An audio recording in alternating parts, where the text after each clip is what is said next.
Welcome to Doctor on Call with your host, Doc Griffin. The doctor will be with you momentarily. Our guest this evening is, well, it was going to be a cool guy, but he decided to be a not cool guy and not show up. So we aren't even going to say his name. The following maybe interview or rant or whatever we're going to call it is rated TVMA. What you are about to watch contains explicit language, adult themes, violence, and may not be suitable for viewers under 18. Adult intoxicants are strongly advised. Doc Griffin, paging Doc Griffin, you're needed in the OR stat. And thank you very much, Nurse Atema. Thanks for everybody who's actually watching and hung on a little bit. I kind of dipped in to see if we could actually get a backup to come on. And let's see here. I might see if I can get, because I do have a lot of people that I talk to behind the scenes, and a lot of them are incredibly fascinating. And I'm trying to see if I can bait one of them to actually come on the stream and make me change all the titles and everything. Bear with me here for just a sec. And just to fill you in,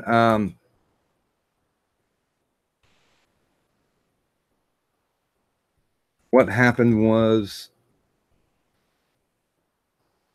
I'd been in contact with Jim Wynorski for at least a couple of months, and we finally nailed down a date. All of our discussions were done via PMs through Facebook. And he gave me a laundry list of things that he didn't want to talk about or that he couldn't talk about. And I was completely cool with that. That didn't disrupt my flow in any way. And how I normally book people is I'll book them a month in advance. And then when it gets to a week before the show, I'll go ahead and hit them up again and say, hey, listen, here's the appearance. Do you have any questions? Are you familiar with Google Hangouts? I've got a tutorial I can send you. And he didn't have any response other than, what was the response? His response was, this sounds too complicated. And I'm like, nah. And I sent him, the tutorial I sent was literally 1 minute, 25 seconds long. So it's really easy to understand. It's just push button, blang. You're in the Google Hangout. And so I did the 24-hour warning because I'll do a week before, then I'll do 24 hours before to check in. He got the message. He saw the message. There was no response to the message. And then I opened up the green room, which is basically just Google Hangouts. It's just not on air. And I opened that up 30 minutes before the show so we can do tech checks. And once again, go over any questions or any soft areas. And I got no response, and it kept getting closer and closer to the time. And I'm like, hey, this is it's coming up. Did you change your mind? And he had been on, literally, he had been on Facebook, because you can see the clock, the last time they were on, and he was on the last time that I sent him the link for the Hangout. So I know he was online, so it's not like he could not have received it. And of course, unless you actually actively click on a PM, it doesn't say that they've read it. But you can read a PM without actually clicking on it. So, that said, we got it and got it and got it and got it. Kept going back and going back. This one, I took it on faith. Normally, I've always got a backup in place. I've got somebody who can jump in at last minute. And I decided, well, let's see. It's show number 20, technically. So let's try it out. Let's see what happens. And yep, got boned. Got boned with no Vaseline.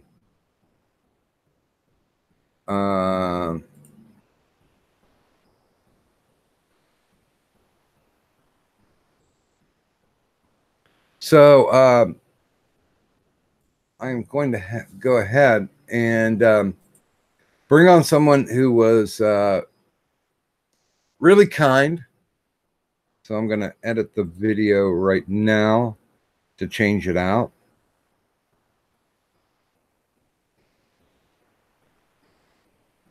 Goodbye, director Jim Wynorski. I don't know. That's just kind of soured me on it. You know, I'm the kind of person who is, my grandfather always had me believing and living by the principle that at the end of the day, the only thing that's that you're worth is your word. And you break that and you have nothing. And, you know, I guess there's a lot of people out there that don't have the same idea and the same feeling. So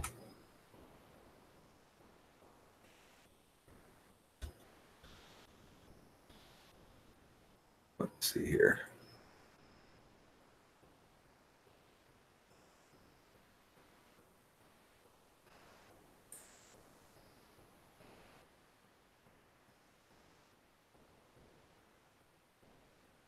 There we go. Sorry. More dead air. God, I hate dead air. Well, I'm going to go ahead and kill that. How you doing, Doc? I'm going to kill this. So, ladies and gentlemen, bailing me out of a mess. And we're gonna be talking tech tonight because this is one of the gentlemen that was behind helping me figure out what the hell I needed to get to improve my streaming. So I would like to thank Occam's router for showing up at the 11th hour. Thank you for coming, sir. Hey, my pleasure. Good to be here, Doc. How you doing? I am, you know, I'm thinking of the old Die Hard line where the Officer Winston goes, "Hey, Roy, how you feeling?" And then Willis comes back, "Pretty fucking unappreciated, Al." But, you know, and I mean, the guy, of course, you really don't know him by name. You know him more by the films that he's made. And, you know, I was really kind of looking forward to talking to him about it. But he had a list of stuff that he sent me previously. And I don't want to dish any dirt, but I mean, there was a lot of cool things that I wanted to talk to him about and could not do it. Apparently there's something litigious going on in his life as well. Yeah, you never know. Yeah, it would have been nice to talk to him about the Bear Wench project or Piranaconda. Yeah. Let's see here. I'm sorry, I'm doing just a little tweak. I'm doing the old Hasidic thing, ripping my shirt and ridding myself of anything on this stream that actually says his name. That's a good feeling. Yeah, he could have given you some kind of heads up. Yeah, I mean, I've had this happen one other time before, but they said right up front, like just the day before, well, you know, I'm not going to do this now. I changed my mind. So I went and got a fill-in, and they literally called me 10 minutes after the show started saying, "Okay, we're ready to come on." And I'm like, okay, no.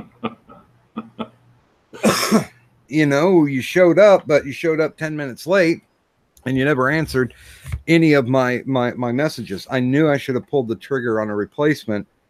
You know, fool me once, shame on you. Fool me twice, shame on me.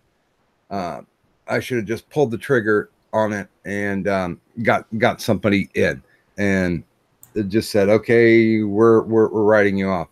I'll be honest with you, I don't even know if he comes back with, well, I had a heart attack, or, you know, my dog got run over by a car, you know, something like that. Yeah. Yeah, some type of extenuating circumstance, you know, stage 4 cancer.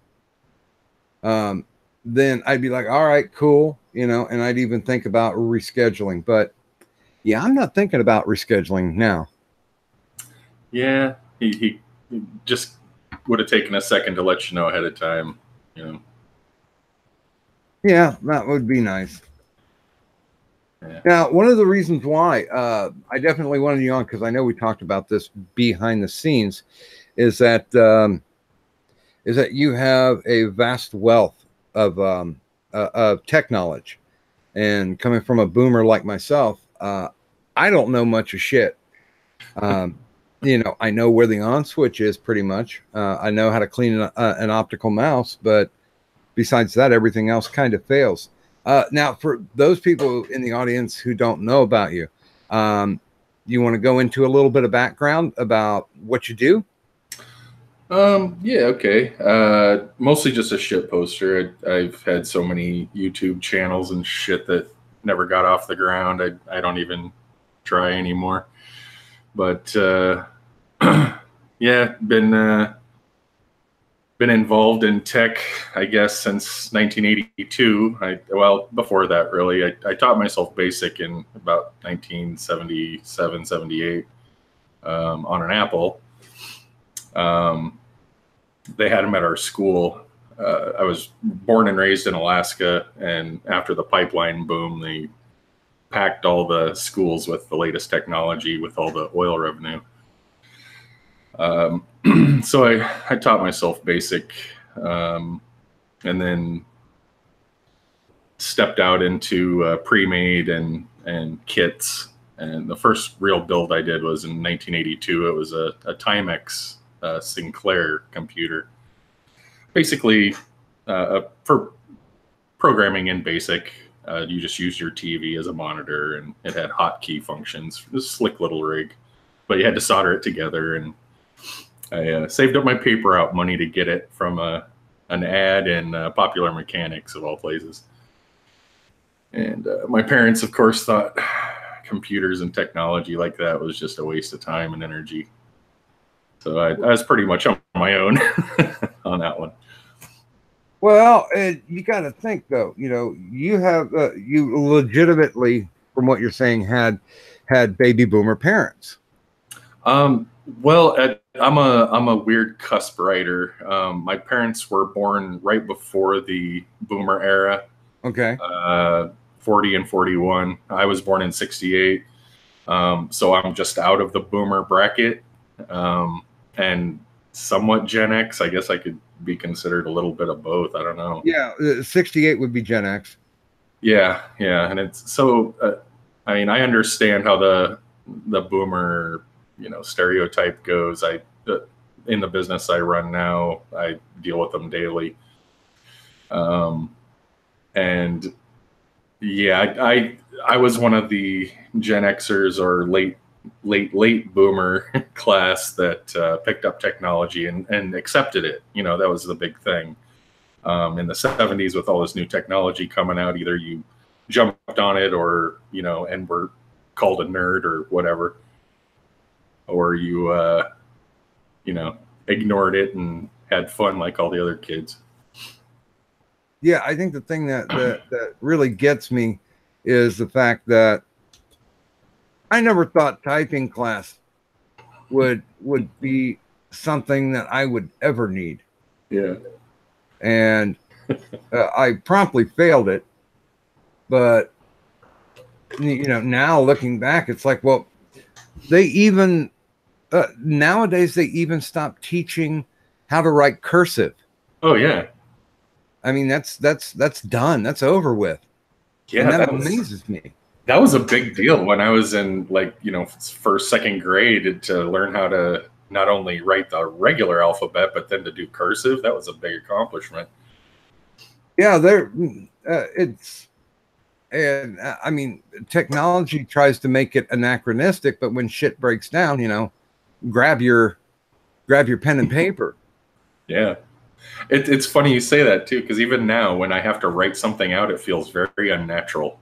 It's like I haven't written things down in years, and it looks like chicken scratch. And I used to write like a drafter. I took a lot of drafting courses, and so I was very meticulous with my text and writing. And I haven't had the need for so long.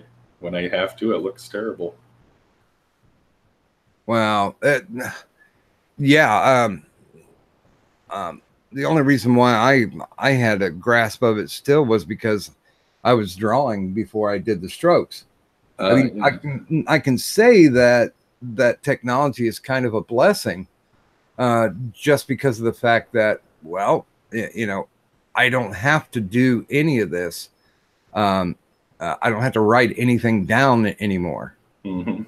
I can just type it in, but then again, it's so fleeting. I've got 2 drives, and one of them has all the film footage that I shot for a movie I did 10 years ago, and it's trapped.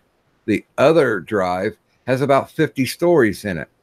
Now, if I would have wrote that down on a legal pad, I would have access to it. Yeah. But now I don't, and it's daunting. I don't know. I mean, are you of the opinion that it's a mixed blessing, or does the good outweigh the bad? 100%. It's mixed blessing. I see it daily. People will, they get so used to the technology that they'll store everything on a crappy little laptop. And so they'll have 20 years of their footage of, their marriage and their kids and all these just hundreds and thousands of photos that they store. And I always push backups to people, but who does? And yeah, I've seen some tragedies with people losing all their stuff, trusting it to technology and having to start completely from scratch with no memories. Well, yeah. Nothing but memories, I should say. Yeah, I mean, it's amazing. Anytime. Right now, since I'm in my 50s, I've had a lot of people die around me. Not my fault personally, but a lot of people come to me with just books and books filled with pictures. Oh yeah. I'm the guy who does the scanning, cleaning, and then I make a slideshow up for the for the funeral. Uh-huh. And yeah. It's kind of weird because you've got this technology that's lasted for 60 years or so. I mean, some of the pictures I've had have gone back almost 100 years. Yeah. Yeah, if you take care of them, they'll last. Yeah. But one thing goes wrong on a computer and bang, they are locked away, sealed in a vault, and dropped into a vat of concrete. Yeah. And I mean, with your book and footage that you have, or the movie and the different stories you have, I've lost hard drives that had all sorts of records. I started writing a book in the 90s at one point. What was it about? It was kind of a political satire, mostly about Clinton. It was because Clinton funny. Yeah. He was at first he was doing really good. Everyone was really hopeful, and well, he was our biggest whore president, so he was incredibly entertaining. He was very entertaining, and then it was just a folly, but yeah, that was the when I think it was 1995 when I bought essentially a gigabyte hard drive, a Western Digital Barracuda. I thought it was going to be the end of my upgrades. Is now I have a dozen flash drives in front of me here that are all 32 times its size or bigger. Yeah, and I think that's one thing really that a lot of people don't understand is that I started off with an NCR 286 with like an amber screen. Yeah, monochrome. Yeah, and it had, I think its storage capacity was like 5 kilobytes. Yeah, probably 512K. Yeah, and you had to literally put in all 6 of the Microsoft Office disks to get Word to start working. Yeah, and there was no storage space, so you basically had to load everything into the resident memory, the RAM, and run it from there. Yeah, and you legitimately had to offload everything when you were done. Yeah, I can remember the earliest versions of Doom, playing that on a 386 and having to set up all kinds of memory. They had all sorts of memory hacks back then, Mem Manager and Mem Maker, and all these utilities you could use to smoothly run games like that were memory intensive.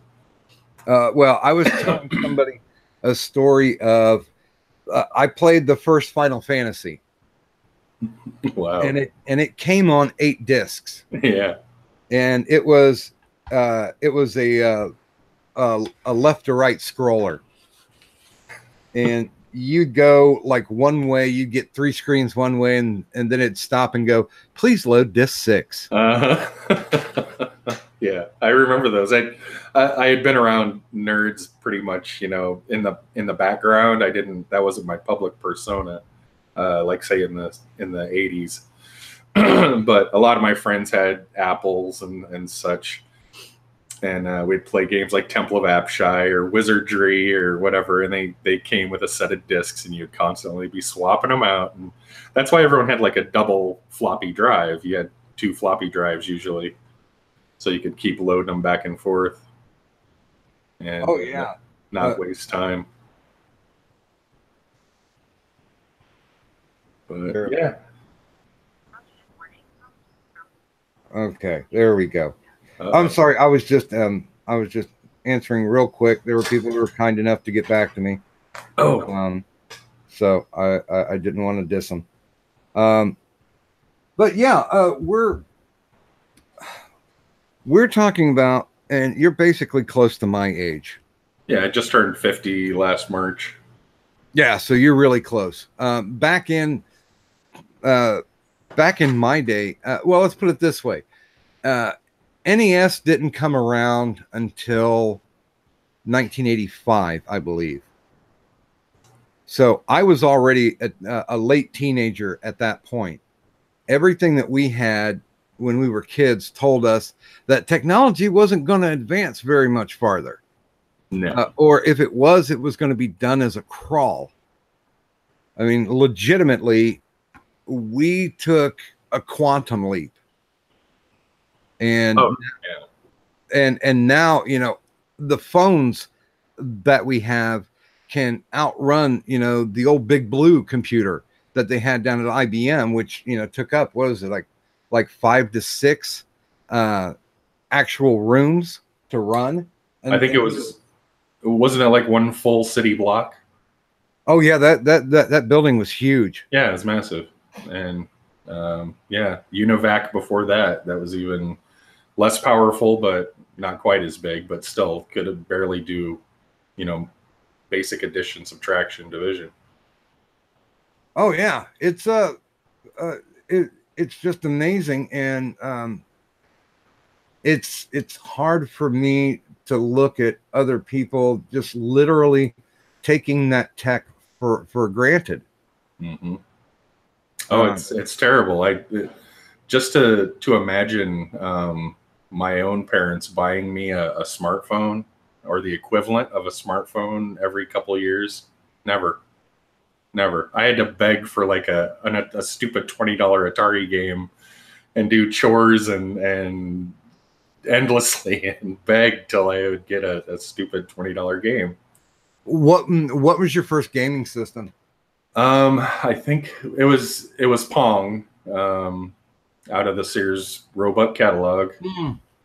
And we burned through a couple of those. I remember, people would get mad and slam the controller down, and they were pretty beefy, but they would still rip a cord or something. And we took the first one apart and pretty much kept it running for quite a while. Frankenstein.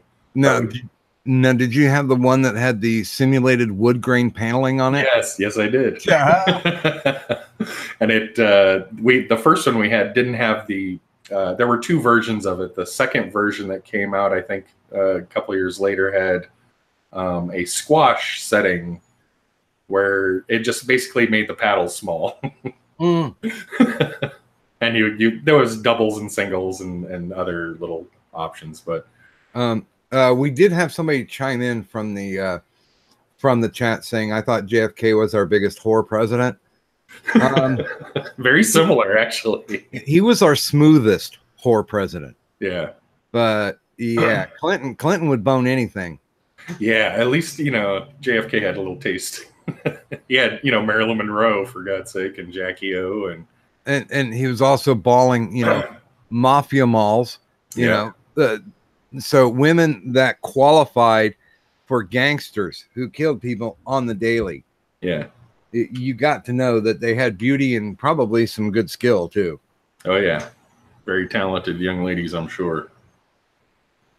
Well, yeah. Well, at least we can always hope so. So him and his brother, they were infamous. So now you get basically set on your own path. You're thinking tech is definitely going to be the way to go. And if you came up about the same time, I know the most computerized thing we had was IBM Selectrics. Oh, nice. Yeah. They could store, what was it? Like up to like 20 kilobyte, but then you hit the print button. I had to make sure you kept reloading sheets into it. Yeah. But if we're talking about technology jumping forward, what was the technological moment that you went, whoa, we are really into a new century with technology? Gosh, that's tough. My parents were from, old school, definitely. My dad was a mechanic, and he thought that I would be better off learning how to, be a mechanic or some similar kind of, trade like that. So I actually did learn. I know all about early motors from, I guess 84 back, before they computerized everything. Yeah, I was going to say, people need to know tech now. Yeah. Be a mechanic. Yeah, it's a lot less wrench turning. But I always have kept that side, even with my hobbies of PC and stuff. And later on owning a business fixing PCs in the early 90s, late 80s too. I always did like construction work on the side and, plowed snow and all kinds of stuff. But I think up until that point, it was not very user friendly, but I think I had two kind of epiphanies, and they were both Windows related. One was the first time I loaded up Windows 3. Well, technically I saw Windows 2.5, but the first one that I really loaded for myself was Windows 3. And then shortly after 3, 3.1.1 with Windows for Workgroups. That included the Office products. And I just thought, wow, this is like ridiculously incredible. With not just because I had seen this, GUI with the Apple and such, but seeing, I guess the IBM clones, as they called them, run just the huge variety of software that people were cranking out. was what sold me on the Windows side. But I would say my real jump would be when Windows 95 was announced, and I just couldn't fathom a 32-bit operating system. Like, geez, we're going to be doing everything. Gaming is going to be, you know, slick and hyper threading, and it just. I was the dork standing in line at it was called CompuCenter at the time, waiting to get in the door to buy the disc. Well, I remember CompUSA. Yeah, CompuServe was a online service. What was it? Oh no, yeah, I know CompuServe, but yeah, our big tech massive store that came out first was CompUSA. Yeah, and that was around. This was an earlier one even. I'm just drawing a blank now, but it did start with Compu something, and it was only software. This was such a weird store, and just indicative of what you found at the time. And it basically was just this big office area where other dorks would set up these PCs with, you know, some of these stations would have printers that just so they could show everything off. And you basically just wandered around, and there would be, you know, little racks of software that you could buy here and there. It wasn't organized at all. And you could walk around and talk to the, you know, the resident expert on this system and then the expert on this system to see what it could do. And they would always have, you know, these flashy displays and you know, graphics to show you that designed just to make the sale, of course. But Hewlett Packard and IBM were both big players. I had already been on. I got my hands on everything from Amiga to, you know, and Commodore products to K Pro, and just a lot of knockoffs that were IBM clones or like the Commodore and Amiga, its own standalone system. Aside from all the gaming consoles, I bought every single one of them that ever came out up until the Dreamcast, I think. Yeah, I remember the awesomeness that was the Commodore 64. Yeah. I had the VIC-20. I had a couple of 64s and an Amiga 1200 that made me quite a bit of money. I hosted bulletin boards and all kinds of stuff back then before the internet was even a thing, and hosted several bulletin boards that got me quite a collection of bizarre imagery, you might say.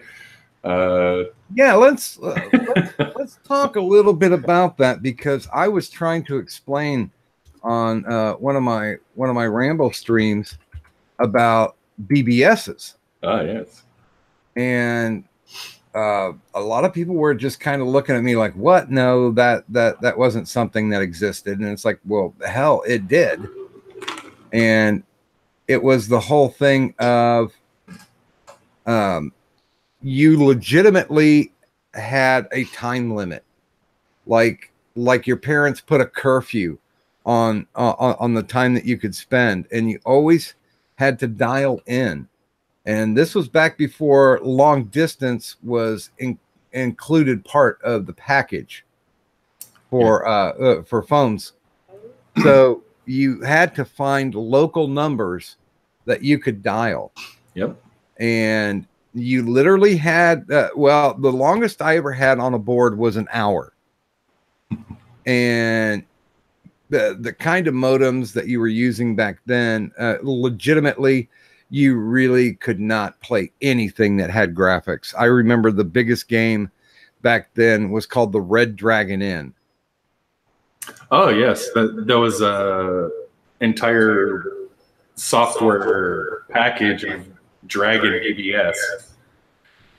Yeah, it was pretty awesome, but it literally, you'd only have an hour to play. Yeah. And then you'd come back the next day and somebody had already beaten the shit out of you and taken all your shit. Yeah. Yep. Those are there was so many different themes. You could play chess against people all over the world, or play, a variety of goofy games like that. Hangman was another one. and the modems. I started off with the old school analog where you had to actually put the receiver on it, like in war games. Oh yeah. That was my very first modem. I think a 1200 baud rate, or no, wasn't even that. It was like 200 baud rate. But with the, like you said, with the bulletin boards, basically there was no way to advertise this kind of stuff. So you pretty much were either stuck dialing into a nationwide one, a bigger one that had a lot of controls on it and limited your time, like you saw, or you could hang out at what I did is I hung out at the local college where they had a computer lab, and I would just kind of watch what everyone was doing, and figured out that they were all joining into these bulletin boards that they had set up themselves. And so that's how it all started. And I was talking with a guy who set up a couple of them, and he showed me how to download the software. And I remember it took me like days to just get the software. Yeah, can you imagine if somebody would have walked up to you with a server blade back then? A little thin client. Be like, here. It would have been like, you are insane. This is crazy. We'll never have tech like this. I think. Well, it's funny because Bill Gates, that was his dream, was that people would be using Windows as from a terminal in their home, and they would just be connecting to a cloud type service. And that was back in I think the late 70s. He said that. Well, and plus he got a tremendous boost by, stealing the Apple mouse and the tree design. Sure. Oh yeah. Apple thought it was stupid. Or not worthy of, getting bent out of shape over what he was doing. And I mean, someone like Gates, he really fell into some terrific opportunities and took advantage of them. So good for him. Yeah, because he's getting some quite nice booty nowadays. Oh, geez. Yeah. Speaking of one of my past construction jobs, I used to have a snow removal contract with this, basically a company that managed his home in Anchorage, Alaska. He had one up on the hillside with a nice view, a big, huge, massive A-frame house. And I'd have to go up there and plow this long-ass driveway. And the guy that was with me, that he would normally, take ice and stuff off the sidewalks and salt them down or whatever. He made the mistake of putting his hand up on the door to look through the glass in the window on the door and set off an alarm. And we had like, I don't know, 3 or 4 cop cars pulling in on us within 5 minutes. And this is at the top of a frickin' mountain. And so he was never there. The people that were came and yelled at us. They basically told us he was hardly ever there, but he still managed the house. I'm actually pulling up the changed graphic so I can get rid of the Wynorski graphic. It's making me feel very, very good. And you can piss off, dude. Hey, he lost out. You'll be huge. Well, you want to know the funny thing? I pull in a lot of IRL people. I try to make it a balance of a 50-50. So half the shows are IRL people, the other half are internet people that I like and that I find interesting. And damned if those don't get more hits than all the celebrities that I brought on. Yeah, in a way I can see that, because you'll see the same names over and over and you really have no idea who they are. So whenever I see a stream with someone I've seen their name hundreds of times and want to hear what they sound like and hear what their presence is, and I can see the allure of that. but you know, you're not going to get much here. Sorry. Yeah, I mean it's and if we can sidebar here for just a minute, I think and well, I don't think, I know I've had some great conversations with people behind the scenes, and some people play their gimmicks up because they've got a fan base. But most of the people, once the cameras are off, you know, we're hanging out in Discord or hanging out in a closed Google Hangout. People get chill, and you start having conversations with people who are like, "Damn, I want to have this conversation live. I want to have have this conversation out because I think this is something that people would actually want to listen to." Yeah. Yeah, I think it adds a bit of personal flavor to it, especially if it's a conversation you'd have over drinks or something, you know, it's just very natural. Oh, and speaking of which, since we're coming to the top of the hour, this week's alcohol is Bonnie Rose Tennessee White Whiskey Spiced Apple Flavor. So if you have your mugs out there, or if you have your drugs out there, whatever adult intoxicant you have right now, please raise the glass with me right now so we can give Occam's router a toast for not only bailing my ass out, but actually being an interesting person too. You're too kind. Now, if I remember, you did a few shows because I had tuned into a couple of them. Mm-hmm. And then you just kind of went ninja. Yeah. That's if I don't get a vibe that I want, I just kind of stop. And I've been doing it since YouTube began. Had lots of channels. I used to be Snow Dog, and I don't know. I've had so many names I can't remember them all. What was the content? But mostly, I started off doing mods actually for GTA. That was my big thing. I actually came into contact with one of the guys who contracted with Rockstar back in the late 90s, right when I think it was the first Grand Theft Auto came out, the top-down, real simple version.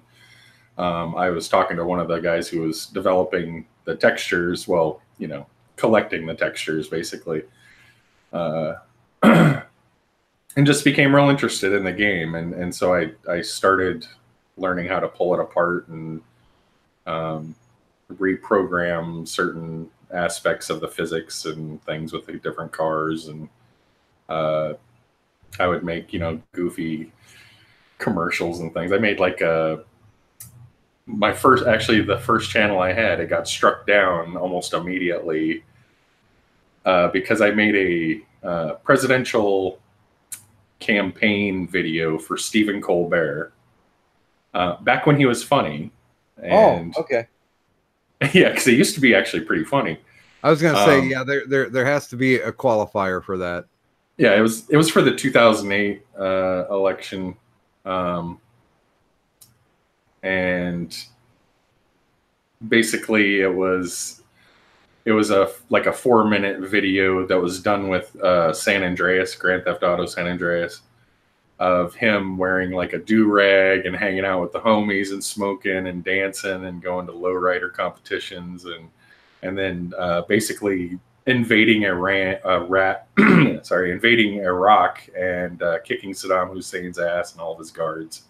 In a big Bigfoot stomper with an eagle and flag on it and stuff.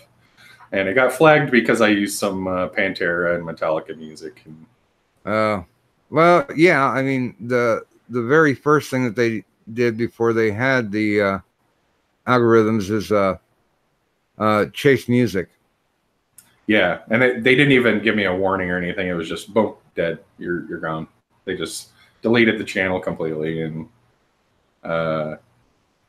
yeah, so I just moved on.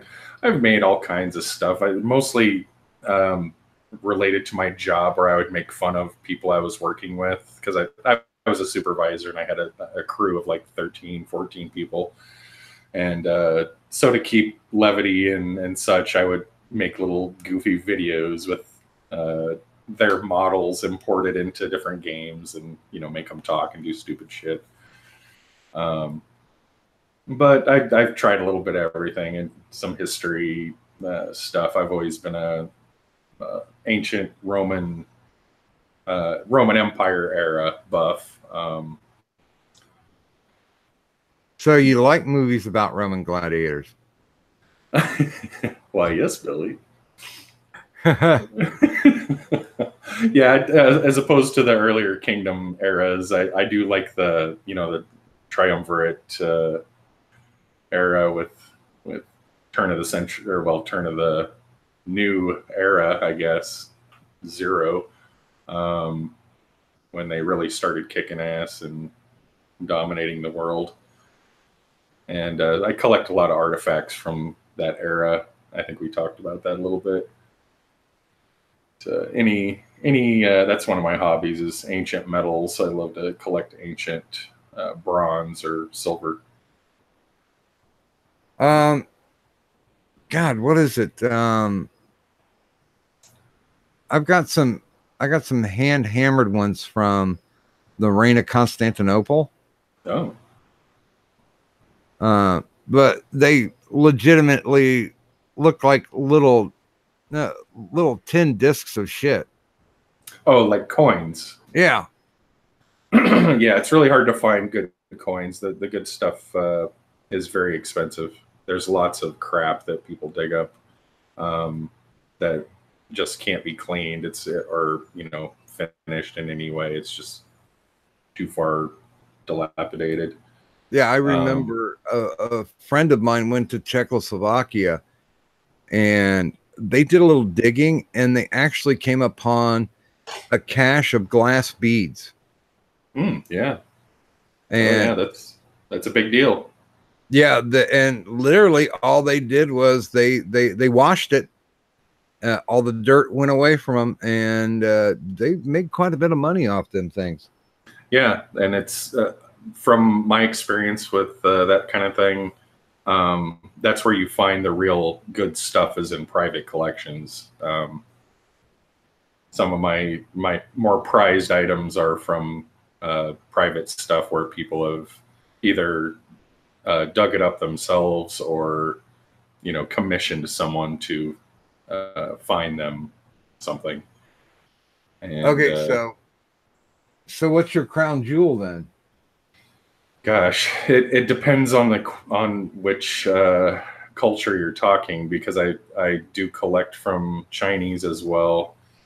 I have just an absolutely beautiful 400-year-old koi fish that's made out of bronze. Every scale is individually shaped. It's just a masterpiece. Wow, that sounds beautiful.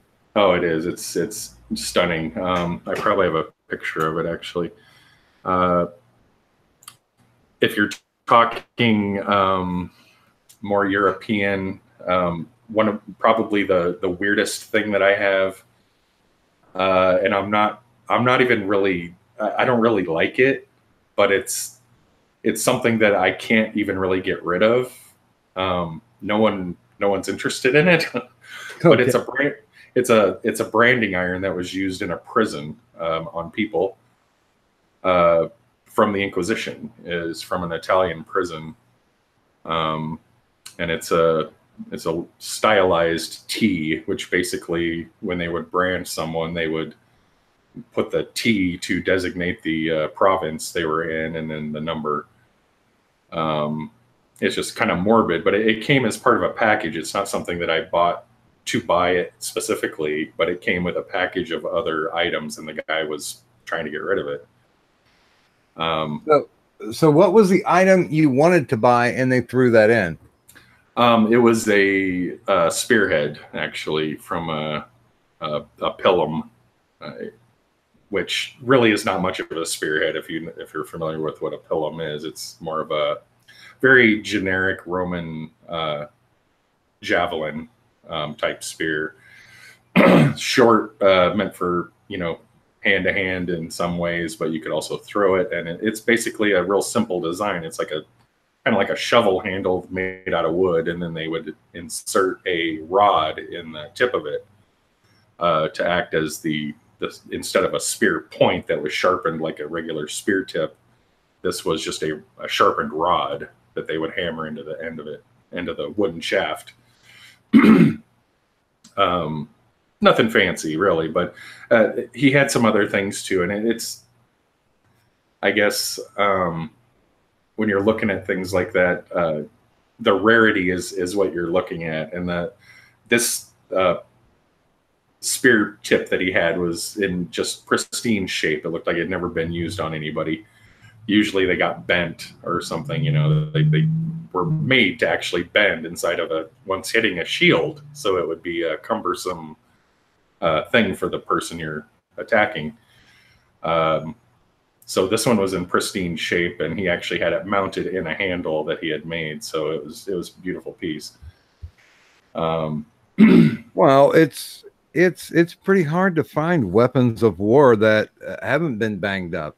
Yeah, exactly. And in some cases, you want certain damage. You want to know that it did do its time in service.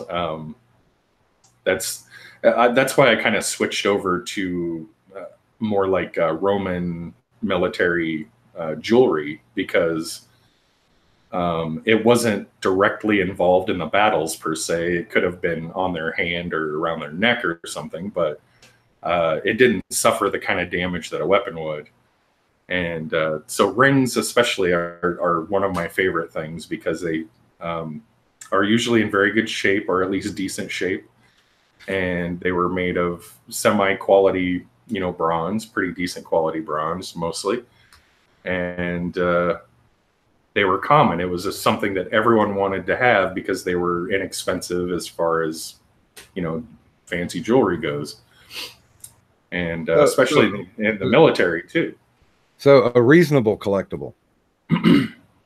Yes, absolutely.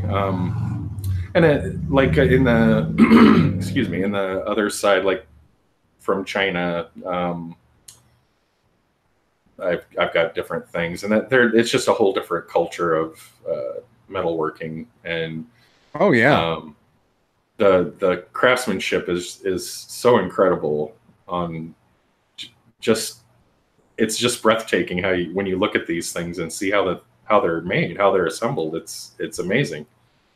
Well, and you're comparing basically European blacksmiths who just hammer it out and make a point to it, whereas with the Asian craftsmen, they would, you know, fold the steel 100 to 1,000 times depending on who was actually making the weapon. Yeah, and I've had my hands on a couple of I guess vintage, if you want to call them that. I don't really like that word, but old Asian blades, samurai sword blades or katana blades. And they are quite amazing. I mean, they do have a lot of mythology around them, which adds to the allure, but they were a very specialized weapon. They're not as deadly as people think. But very much a status symbol and a warrior's companion, I guess. Not that they're not deadly in the right hands, but compared to something like a Viking longsword, you know, it would just beat the crap out of a samurai's katana.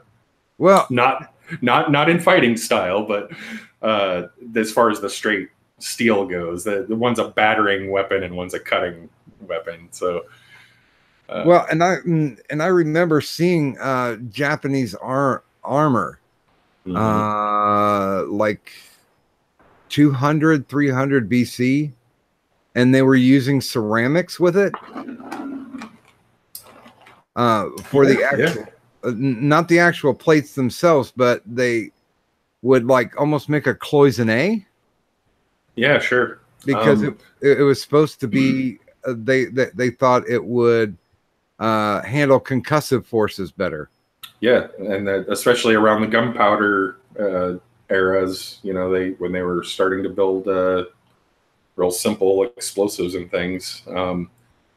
The ceramic was meant to also be disposable so that it would absorb a hit and break and fall off and not be a hindrance to what you're wearing. As opposed to like the paper armor that they've used too, that was very effective, really. Or like the heavy weave bamboo plating that they used to do, and that, I mean, I've seen examples of that go before the BC jumped in. Mm-hmm. And some of that stuff is just amazing because that's what they had to work with, so they figure out how to make it work best. Yeah, and then, well, of course, once the firearms were invented, that became obsolete. But up until that point, against metal tipped arrows and things like that, yeah, they did great.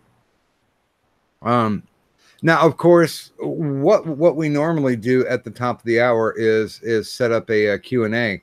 So the people who've been nice enough to hang out with our conversation, if you have any questions for Occam, please feel free to ask away. If you have any questions for Jim Wynorski, you can burn in hell, you wise asses. I could pretend to be Jim. But, well, okay. So how, Jim, what was your inspiration to writing and directing the Bear Wench project? Fuck off. Yeah. I'm busy. I'm eating dinner. He better have a poodle that had to have a hysterectomy or something. Yeah. Now I know. I hate to admit this because I find it more along the path of bothering somebody, but anytime I have kind of a tech question that I'm completely uncomfortable with, which is invariably, I will normally I'll normally DM Occam, and I'm like, well, what do you think? And he was the first person that I sent the specs to for the for the GoFundMe computer. Oh yeah. And I'm just like, well, what do you think? Because I without a doubt trust your opinion. Yeah, that seeing your specs on that old compact was terrifying.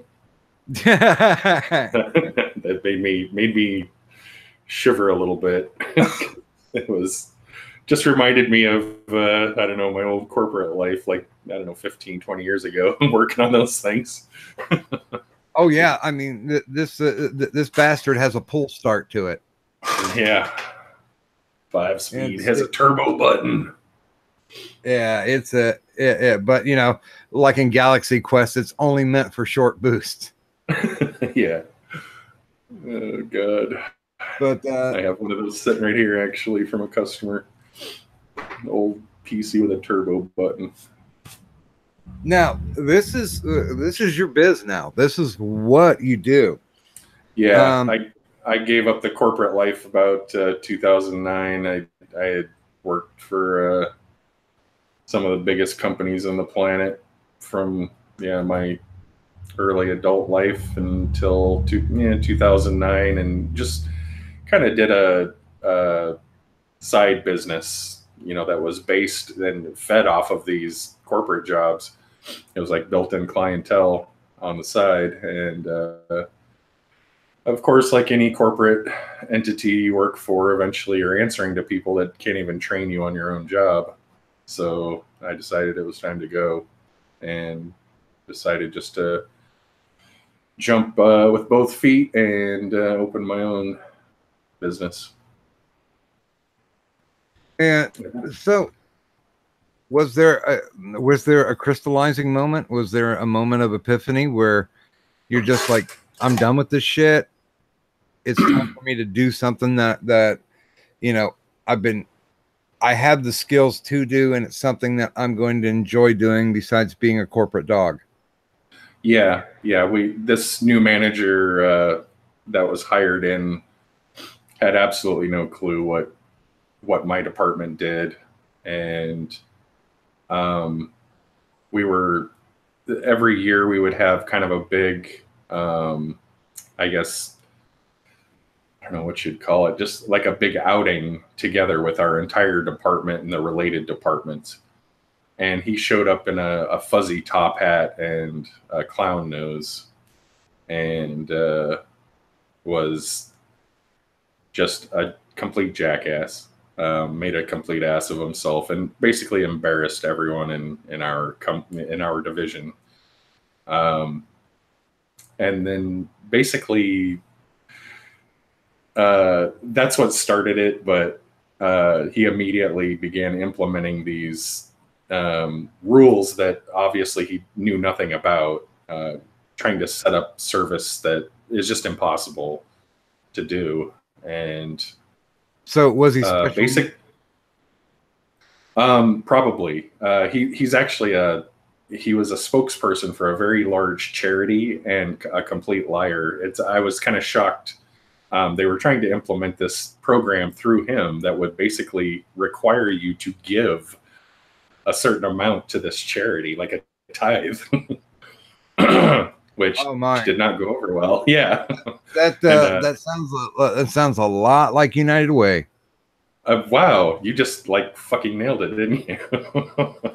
Oh yeah, dude, I almost got fired from a job because they're like, well, you're moving up, you need to set an example, and by doing by giving to United Way, give like 5%. And I'm like, this is not a religion, and I've already studied them, and if I'm going to give anything to anybody who actually uses the money and spends it on charity, it's probably going to be Salvation Army. But at the time I was like, I'm giving all my money to Boy Scouts and Girl Scouts because I have nieces and nephews that were going through it at the time. Yeah, absolutely. And I'm like, besides, I get popcorn and cookies. Yeah. And I'm in the same frame of mind. I don't, it's not that I don't want to give anything or contribute, but these big, huge conglomerates, how much money actually goes to helping when it gets so big that they're paying, they have a CFO and all this crap, and he's making $1 million a year. And, it's dumb. I would rather be a more local impact. And so that's what I've always done. I've always repaired things and donated them, or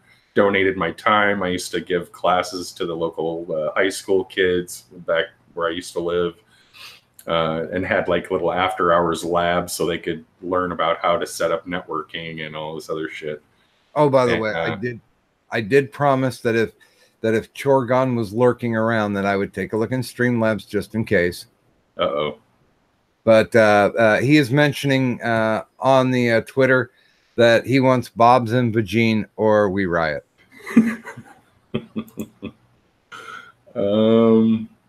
I can't help him with the Vagine. My wife would just punch me if I answer that question. Well, the internet was created and propelled forward into these technological advances because of porn. So yeah, 100%. I'm sure he's got the link to Pornhub. Uh-huh. And be creative. Why not? Just pick a random link and see what happens. I don't know, man. I've found some really freaky shit. Oh, yeah. I still, and I won't go into my rant, but I still can't figure out the balloon fetish thing. Yeah. There's some bizarre ones out there, man. I've in my job, I've seen it all. Nothing surprises me. Well, yeah, I mean, technically nothing shocking. And do you think that technology, regardless of how advanced it is, do you think it's actually desensitized us? Absolutely. Yeah. It's I can remember just 10 years ago thinking, oh my God, when, cable service was getting very popular and it was hard to find people on a modem anymore. And I'm thinking, holy shit, I can't even imagine as a kid having access to the internet like that, because I was the kid who had just a room full of books. and spent all my time at the library and read everything I get my hands on. Yeah, and God, no, I'm completely with you on that. Yeah, and then to see what's happened, it's just made us lazy. It hasn't really made us smarter. It's just made us lazy and gullible in a way. Well, and I really hate to be conspiratorial, but what better way to dumb down a society than by putting everything within reach? And but it's not just. It is literally everything. It's not just the correct or legitimate information, or even just empirical data. It's all the shit with it too. It's all the garbage that people make up, and then you've got the entire species of trolls of different flavors. And trolling in my day was a bag of dog shit on someone's porch, or crank calling the frickin' bowling alley and asking them if they had 10-pound balls. Or, of course, the Prince Albert in a can. Oh, yeah. Yeah, I mean, I took my trolling. Once the internet finally became a thing, I took my trolling to a completely different level. I won't say it was greater than, toilet papering houses or, bags of flaming shit on somebody's porch. But you have to take the physical and translate it into the digital. I still will troll people and they don't get it, and that makes me laugh even harder. Absolutely. Oh God, yes. And it's you just see a new. Maybe I'm crazy, but I don't know. Maybe you've seen it, but it's like the trolling has evolved into, look how stupid I am. Ha ha ha. It's like, okay, you showed me. I don't understand the jokes anymore, I guess. Well, it's like people will sacrifice their own dignity instead of when trolling wasn't about that at all. Well, and I had this discussion with my stepdaughter about a week ago, and she's like, "Well, the left makes the funniest memes," and I'm like, "You are fucking high." It's not the left, it's not the right, it's the anarchists that see an opportunity to fuck with somebody on the left or on the right. Because how many alt left do you see where they have to put in a fucking page of text to explain what their meme is? And that really defeats the purpose of a fucking meme. Yeah, it just kills it immediately. And when, not to bang on the guy, but when Jeff Holiday made that, I am Kekistan video, I cried. I was just, God damn it, has it come to this?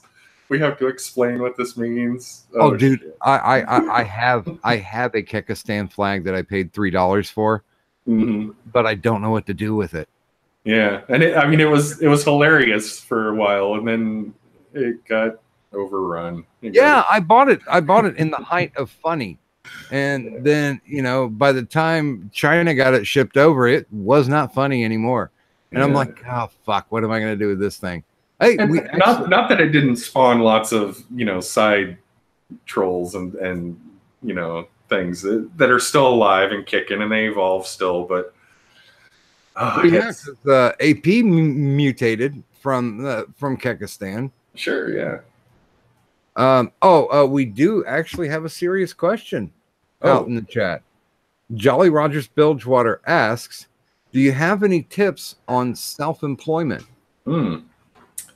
Well, I would suggest that it is something you enjoy doing and you never get tired of doing. And that's, I kind of laugh, honestly, when I think about, what I'm doing for a living and that people are paying me to do this, because I'd be doing it anyways. That's just, if like it's the old saying, if you love what you do, you never really work a day in your life. And that's exactly what I was going to say. and the biggest hurdles that I had was more in the marketing and I guess the point of sale kind of things, the real technical shit that you have to shop around for, a provider for different point of sale stuff and equipment to do all that. And insurance, and there's all kinds of stupid things depending on where you live, where you have to set up for having a business. Oh, I did want to make sure and say hi to Goatman. Taco, in answer to your question, I know I'm a doctor. And if you guys are actually looking to check anything out, Occam does have a YouTube channel. He does have a Twitter that's located in the description box down below. So click on that. I got a BitChute channel too, where the stuff that's banned from YouTube goes. Oh well, God damn it! Let me edit. It's in my Twitter bio. Is it? Okay, good. Yeah. Good. Yeah, because so I will knock that in there too. And it's just mostly shit posting. That's what I do. That's I've learned that if you could spend 6 months on some masterpiece and then it gets 5 seconds of notice. So that's just the nature of the internet. So it's a lot of it's low energy, maybe shit posting, but I try to give it a little bit of unique flair. Well, yeah, and that's the thing, because everything that, I don't really comment on things politically. Mm-hmm. But I like to comment on stupid things or things that make me laugh. Yeah. It's stuff that's personal to me. I'll go ahead and post it. If somebody gets a kick out of it, then hell yeah. Glad I made you laugh. Glad I made you think. Whatever. But yeah, I think people are defeating the purpose of the memes by trying to... The best way I can describe it is agendize them. Yeah. It becomes it never was really intentionally a meme, I guess. At one point, it became a meme because of what it was. But then I think the meaning of the word shifted a little bit. It happens to all these words, from trolling. At some point, trolling, which is traditionally a fishing term, meaning that you're trying to catch and hook as many things as possible at one time, which is a perfect analogy for what it's supposed to be, went to a personification of an actual troll that lives under a bridge. They started melding. And so now when someone calls you a troll, you immediately think of this creature more than you do what its original meaning was. Or snowflake. Snowflake used to be synonymous for unique. It used to be in poetry and stories and things for the past 100 years. It's meant something that is unique. If you were a snowflake, you were unique. Now it means fragile somehow. It changed to mean fragile instead of unique. It's part of this internet, culture where it's supposed to make us smarter, but people kind of get intellectually lazy and don't really care about what the meanings are, just what it means to them personally. Well, yeah, it's also, I've been in discussions with people about, well, you really don't know what a meme is, because it's really just taking a picture and putting new text on it. And I'm like, well, like everything else, there's an evolution. Yeah. And maybe that was true back in, 1998. But it's the meaning has definitely changed. It's not a new term. It's just, it's always, I guess, it had more of a symbology meaning to it. And now it's more of a literal, image instead of a thought. It's not meant to invoke thought so much as it is to convey a specific message. And yeah, it's not, you know, you see a picture and everybody wants the jockey to come up with the best comment for it. exactly, yeah, yeah. And not that that's bad. I think it's hilarious oftentimes, and even better than its intent. But yeah, it's oh yeah, Jolly Rogers Bilgewater even says that was more like the demotivationals. Those were just, I loved those posters, especially because they came out when I was in the corporate field. Oh, And, yeah. We were surrounded by these happy, fluffy, fucking posters of everything. Well, I think my favorite one was the one with the guy standing on the mountaintop, Yeah. and then underneath it said, you know, you just might as well. It'll save you time. Yeah. There's some good ones. God, despair and shit. And that's kind of what I always did in my office, was hang up stuff like that. I've always been the guy in the office who pushed the political correctness to its very limits, just because I did my job and I did it well, and so I had some foothold. I wasn't a slacker or anything, so you know, it always, at least back then, it always raised the morale of my team, and they were always trying to outdo me, and I would, you know. Well, it's like the one sign that I found on the internet, you know, back in like 2000, that I put on my desk. I said, it said, this is a job. This is only a job.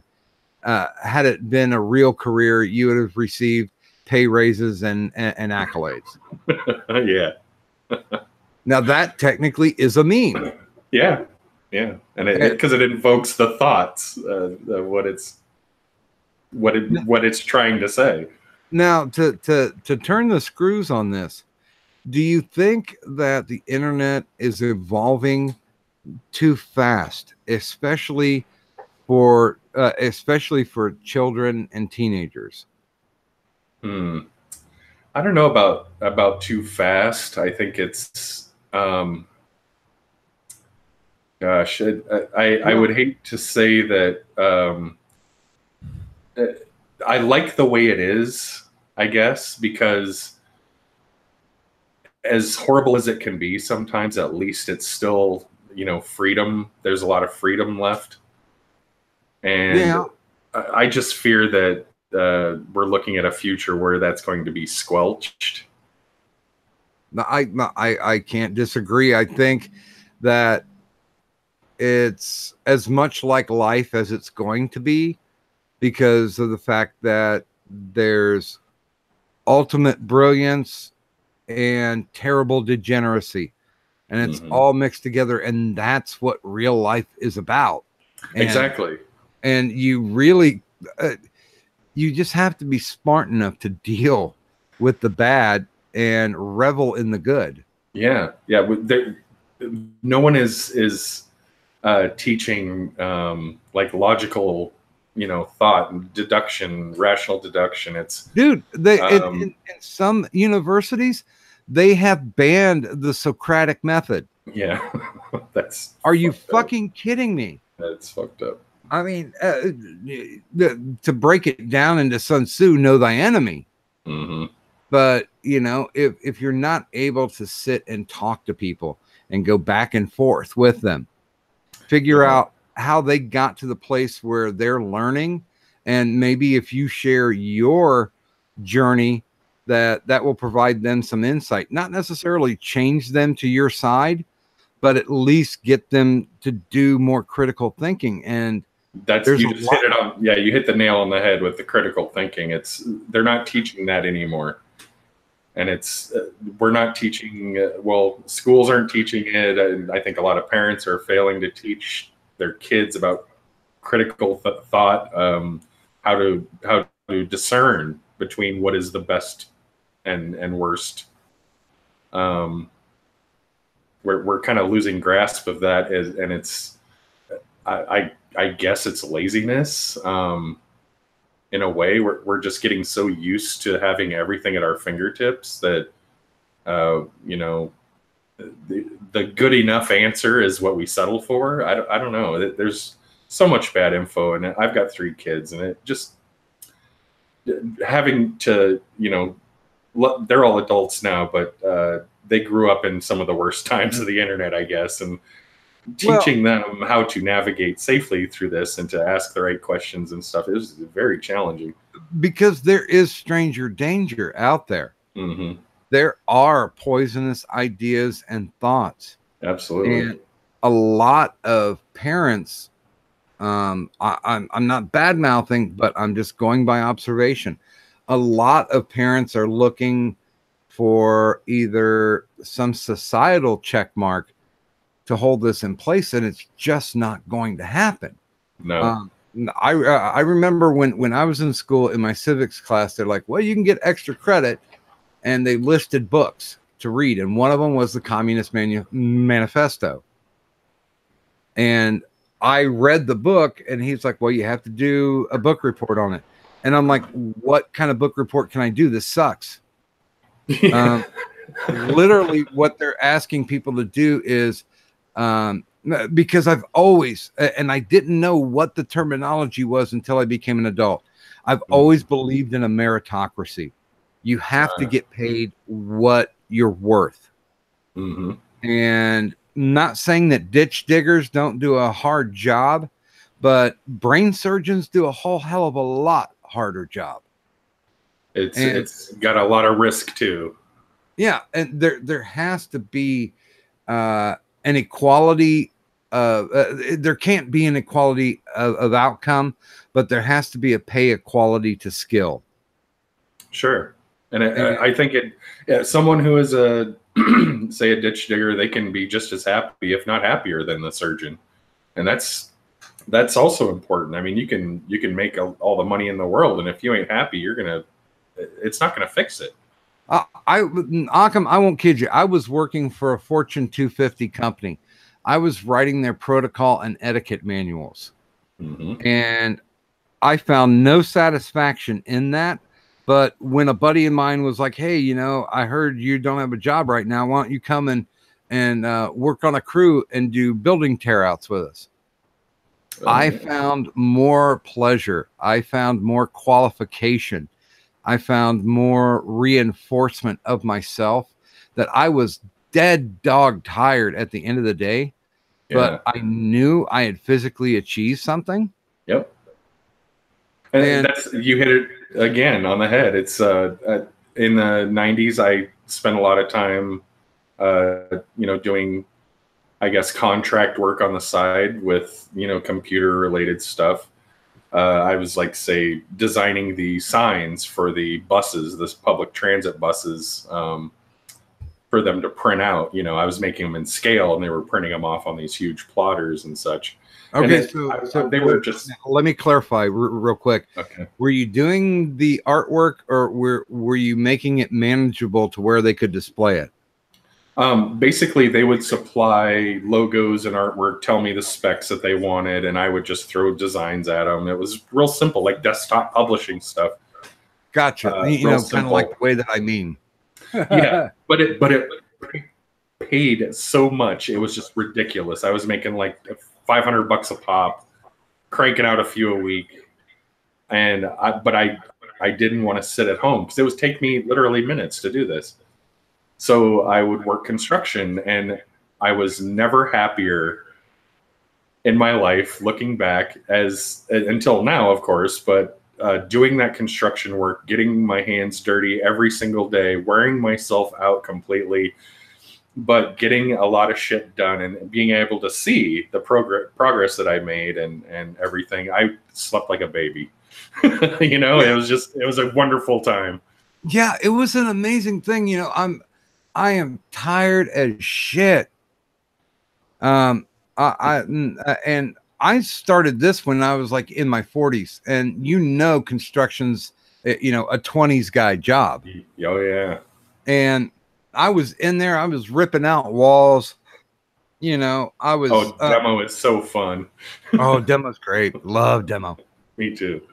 And then it gets to the point where I'm down on my hands and knees waxing or varathaning floors. Mm-hmm. And then you step back, you know, you let it dry, you come back the next day and you look at it and it's like, God damn, that's beautiful. And I did that. Mm-hmm. Yeah, very rewarding. That's where I'll put into, I think there is quite a disconnect with the internet, because it's so easy just to mock something up and throw it up. And I'm first and foremost a writer. And I see hundreds of people posting online stories that they wrote, and they think that qualifies them as being a writer. Mm-hmm. And it doesn't. No. I mean, I love to read stories and things, and there is far more terrible than good. Far more. Well, and I've offered this, and I'm not doing this as a Patreon shill. I'm just doing it to see if anybody's really interested in it. But like at a $20 Patreon level, I'm like, I will send you one of my books. Mm. So if you want to actually read what I write, you can tell me whether or not I'm full of shit or not. What do you write? What's kind of subject matter? I write everything. Oh, everything. Fiction, nonfiction? I learned as a stringer when I was young mm-hmm. to write everything. Now it's funny because my wife, she kind of focuses on erotica. Oh. Usually sub-dom kind of stuff. Which is funny because, and I'm sorry if I'm exposing a little too much myself, that's nothing that's actually in our sex life.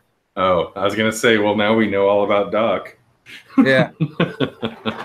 You know, I will say that the only way that I'm a cuck is that if I don't get to be the big spoon. That's you know, that's just one of the things. I'm like, yeah, baby, I'll fuck you, but you better be ready for some spooning afterwards. You know, that's just the way I'm built. But yeah, I mean, I will, and I on the side, right now I'm only mentoring like 4 people, and they'll send me stuff to go over. And one of my literal things, which I think this is one of the things that's lost with the internet, with the mafeels kind of stuff, mm-hmm. that gets lost in the translation is, I'm going to give you an honest criticism, and this isn't to bust your balls. This isn't to dissuade you. This is basically to say, here's how you can be better. Mm-hmm. And I do, it really literally runs about a 50-50 to where people are just like, fuck you, I give up, you know, or you don't know what you're talking about. And it's like, you know what? You got to grow that skin thick. Yeah. Because with writing, it's a very solitary effort, and you send it out. I've said this story many times. Back in the day, there wasn't, oh, you can just email something to somebody. You had to mail it. Yeah. And I received back enough rejection slips to wallpaper my fucking walls. Wow. But it did not stop me, because every so often you'd get one of those people who said, you know, I kind of like the story, but this is where you bombed out. You know, if you can fix that, then we'd be happy to publish it. Mm-hmm. And I'd go back, I'd fix it, I'd send it, and they're like, yes, that's exactly what we were looking for. And I'm like, well, you know, I didn't have the heart to tell them, yeah, that's exactly what I was looking for. Tell me what the fuck I'm doing wrong. Yeah, and maybe that's a thing from our generation, but I love criticism. I thrive on it. Oh, yeah. I almost demand it in ways. Well, and I think, and this ties back in, that the internet has an incredible amount of oversensitivity, because you can find other weak-willed, butt-hurt, powder puff individuals that will basically mimic everything that you're saying, and it completely defeats the purpose of going out, taking your lumps, and becoming better at whatever you do. Yeah, literally, no matter what your fetish or interests are, you will find that group of people, and they'll all support you, no matter what. Yeah, so curse fucking Tumblr. Yeah, it's not a blessing. A real friend will tell you when you're being a dick. You know what I mean? Well, I've always said that your friends will always have your back in a fight, but they are obligated to call you on your bullshit. That's right. And I don't think internet friends are necessarily helpful to anyone. No. I'm sorry, Goat Man. I didn't mean to trigger by saying butthurt. Butthurt. I've been butted by a goat before. You know, and I apologize, and I think there should be reparations done to all the ancestors of Sicilian sheep. Is that where goats come from? Oh no, I just I remember the original Punisher movie. Oh God, where it was the Dolph Lundgren one, where the leader of the Yakuza goes, "You are idiots. Well, your ancestors were screwing sheep in Sicily. We were conquerors of the world." So yeah, that always makes me think of those poor goats in Italy. Yeah. I always heard it was Greece and sheep, but you know. Well, if they greased them up, then they were being kind. But yeah, I mean, as far as it goes, as far as technology goes, do we have a barrier? Is there a limit coming up? Oh yeah. There's you've probably heard of Moore's law. Basically, well, I only know that because you explained it to me, but there's at least a dozen people watching. Oh yeah, well, basically silicon technology is limited.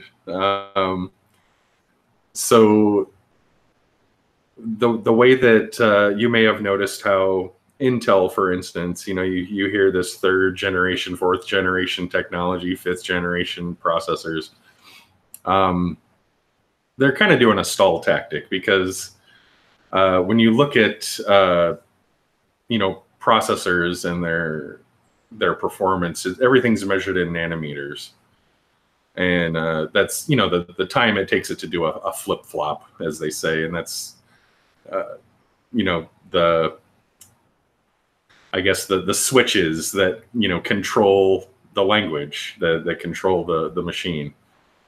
But it does it a billion times a second. It's faster than we could ever imagine. And right now, I think with Coffee Lake is one of Coffee Lake architecture is an Intel chipset, and I think that's at 14 nanoseconds. Well, that's what's coming into. I'm sorry, nanometers, not nanoseconds, nanometers. Yeah, that's the one that I have coming is Coffee Lake. Yeah, and that's cutting edge. But we're going to reach the limit at about, I think, at 9 or 10 nanometers. And, they just keep getting closer to that number, but they're not pulling the trigger on, making the fastest processor possible. So there's no other technology coming up with other silicates? No, unless we figure out how to harness quantum mechanics somehow, or figure out a different medium. If they find some way to utilize carbon or something, maybe graphite. I don't know. You have all kinds of physical boundaries in place, but they're running out of space with the silicon, and it's Moore's law basically it describes the end of processor technology, and they say that that's going to come as early as 2024 or so. If you may remember Trump having a meeting with the head of Intel and talking him into building a plant in Scottsdale, Arizona. Okay, yeah. And they haven't disclosed what that's, what they're going to focus on completely, of course, but that's where I'm hoping that they're taking this. But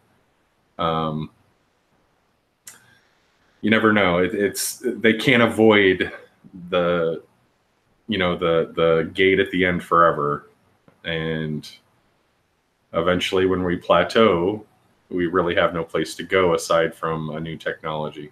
Yeah, I mean, the only thing that I can think of that would go past silicates would be bioorganic technology. And I think that they've done a lot of experimentation, of course, on other mediums, trying to figure out what's going on with the power bit or megabit and all these weird things. But they have heating issues, they have power issues. They can't make it sustainable or practical. Yeah, but don't you think that they will? I think the time frame is what bothers me the most. Is that we're at the end of the rope. I think some people say is you can go as short as 7 nanometers, or as as that's just ghetto. Oh, okay. I think 7 is something that people 7 nanometers is the dream, but I don't think it's actually achievable. I think realistically they can go to 10 or 9. Oh, by the way, your fan club is in the chat. Killing Joke has said that his panties are wet. Well, that's because he pissed his pants. Again. I told you, he's making all that money now. He can afford the good diapers. Get the Depends by brand name.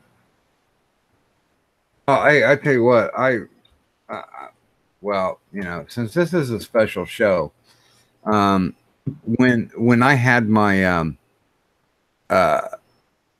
my perineum split open and operated on, I had to wear Depends for like 3-4 weeks. Yeah.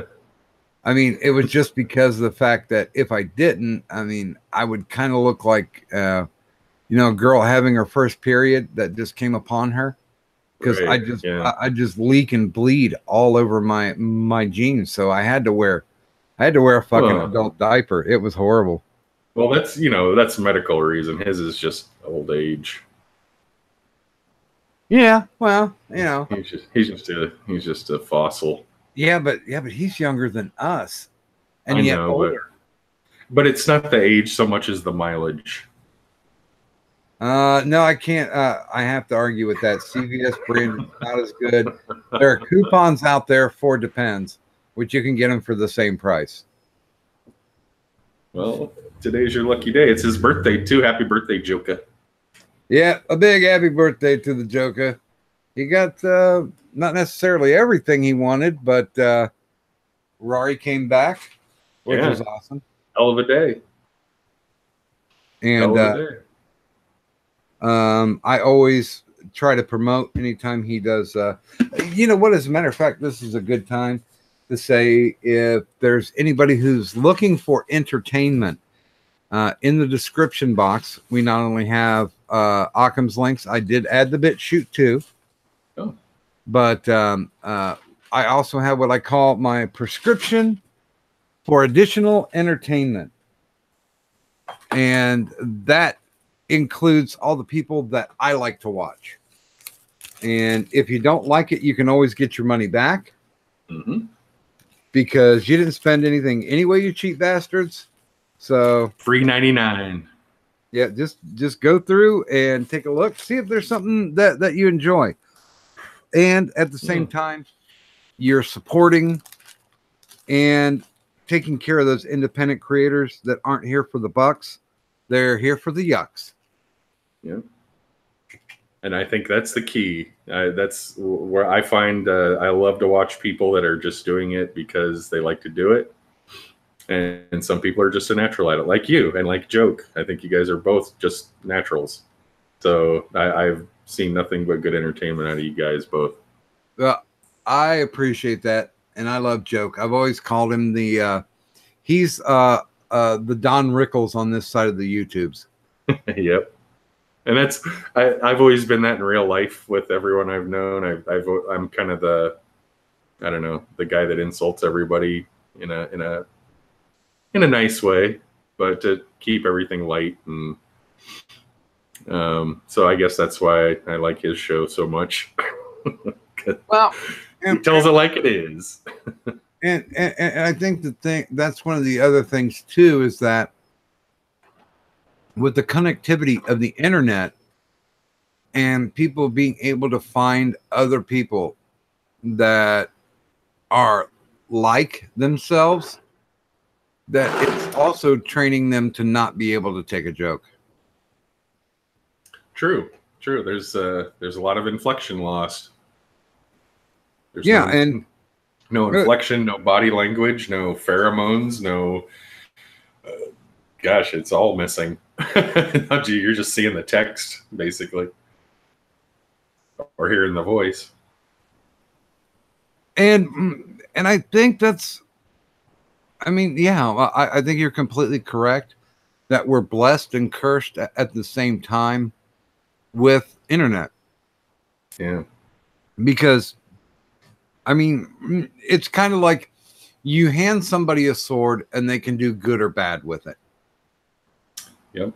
Yeah. And I think, unfortunately, it's probably going to be our undoing eventually, or, if we don't learn how to teach ourselves better, I think, hold ourselves more accountable and be responsible. It's not going to end well.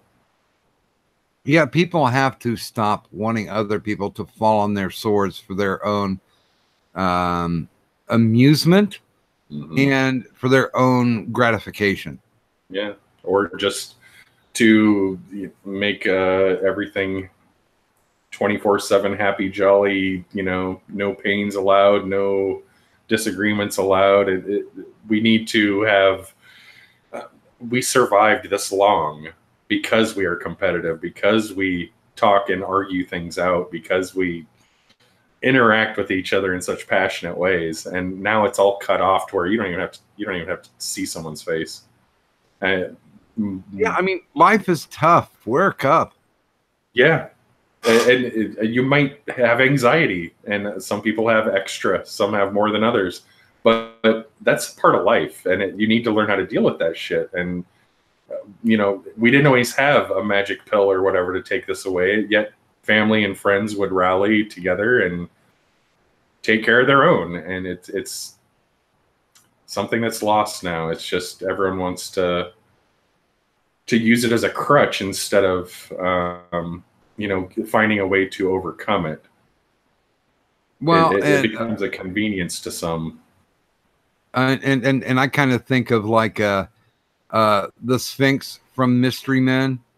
If you don't master your fear, then fear will be your master. Sure. Yeah. That's a funny movie.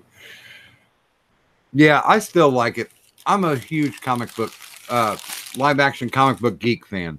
Yeah. I think that's the only movie I like Janine Garofalo in. Well, she did okay in Dogma. But it's kind of nuts. Yeah. But then again, you didn't have to watch her very often. True. That's true. She got her part in. She got out. She was done. Although Kevin Smith did say that he wished he would have cast Janine Garofalo instead of Linda Fiorentino. Really? Yeah. Oh, I didn't hear that. Oh, that was another. That was another thing I did early on. Was with my mods. I made an entire comic book store with Jay and Silent Bob standing outside, shuffling their feet and smoking and stuff that you could inject into GTA. Nice. And it was on Kevin Smith's View Askew site for a long time, but it's been so many years he's deleted it. Well, Kevin's not the man that he was back then. Definitely not. And I just honestly wish he would come out and admit he's gay. You think he is? Yeah, I think he is. Because in the bearded relationship, they had their one kid. Mm-hmm. Said, done. He always promotes the fact that his brother's gay, and that he always talks about taking a shot in the mouth. Now, I understand that as a comic, that you can get away with that jokingly, but when you are so repetitive with it, that kind of makes you think. Yeah, that's true. And I've always had a suspicion about Jason Mew. But no, I think Jason's always been morally flexible. Yeah, I think he'll just do whatever he feels in the moment. But I've seen like director's cuts, or I guess documentary. I used to watch all the documentaries on the DVDs. Oh, me too. And and I think it was the one for no, it was Dogma, where Kevin Smith and his wife. Oh wait, no, it's Jay and Silent Bob Strike Back. Him and his wife, who happened to be in the movie as well as one of the 4 girls in the van. They talk a little too, I guess, candidly about their sex life, and make hints about another woman being involved. And his wife is like, "Oh, great, my mom's going to see this." And he's all laughing and stuff. So I don't know, maybe he just got bored, and like the ever popular tropes where rock stars, they just have done everything, so why not? They'll just try everything. You never know. I don't know. He just really didn't look like the kind of guy that would be able to snuggle up to the ladies. No, but his wallet was nice and fat. Well, somewhat fat. He wasn't quite as successful, but I don't think he was poor by any means. He had a little pull. Oh no, he made some money under the Weinsteins. Mm-hmm. True. And if there were other people who would have bent to that will, which still kind of makes me think that there was maybe not some heterosexual shenanigans going on.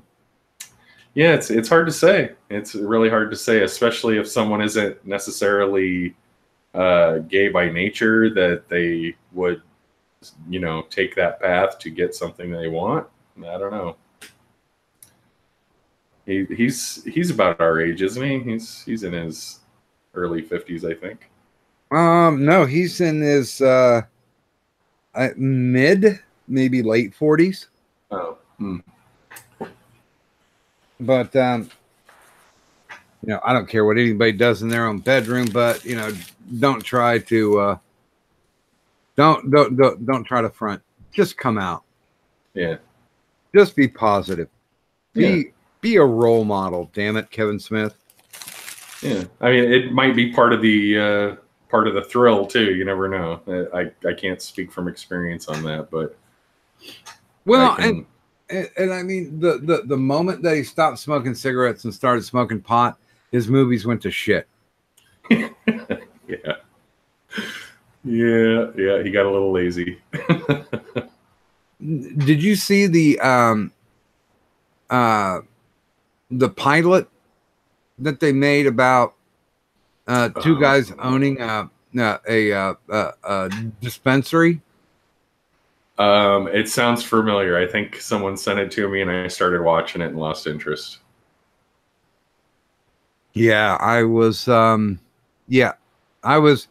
I was completely defeated at that point to think that he's going to make another good movie ever. Yeah.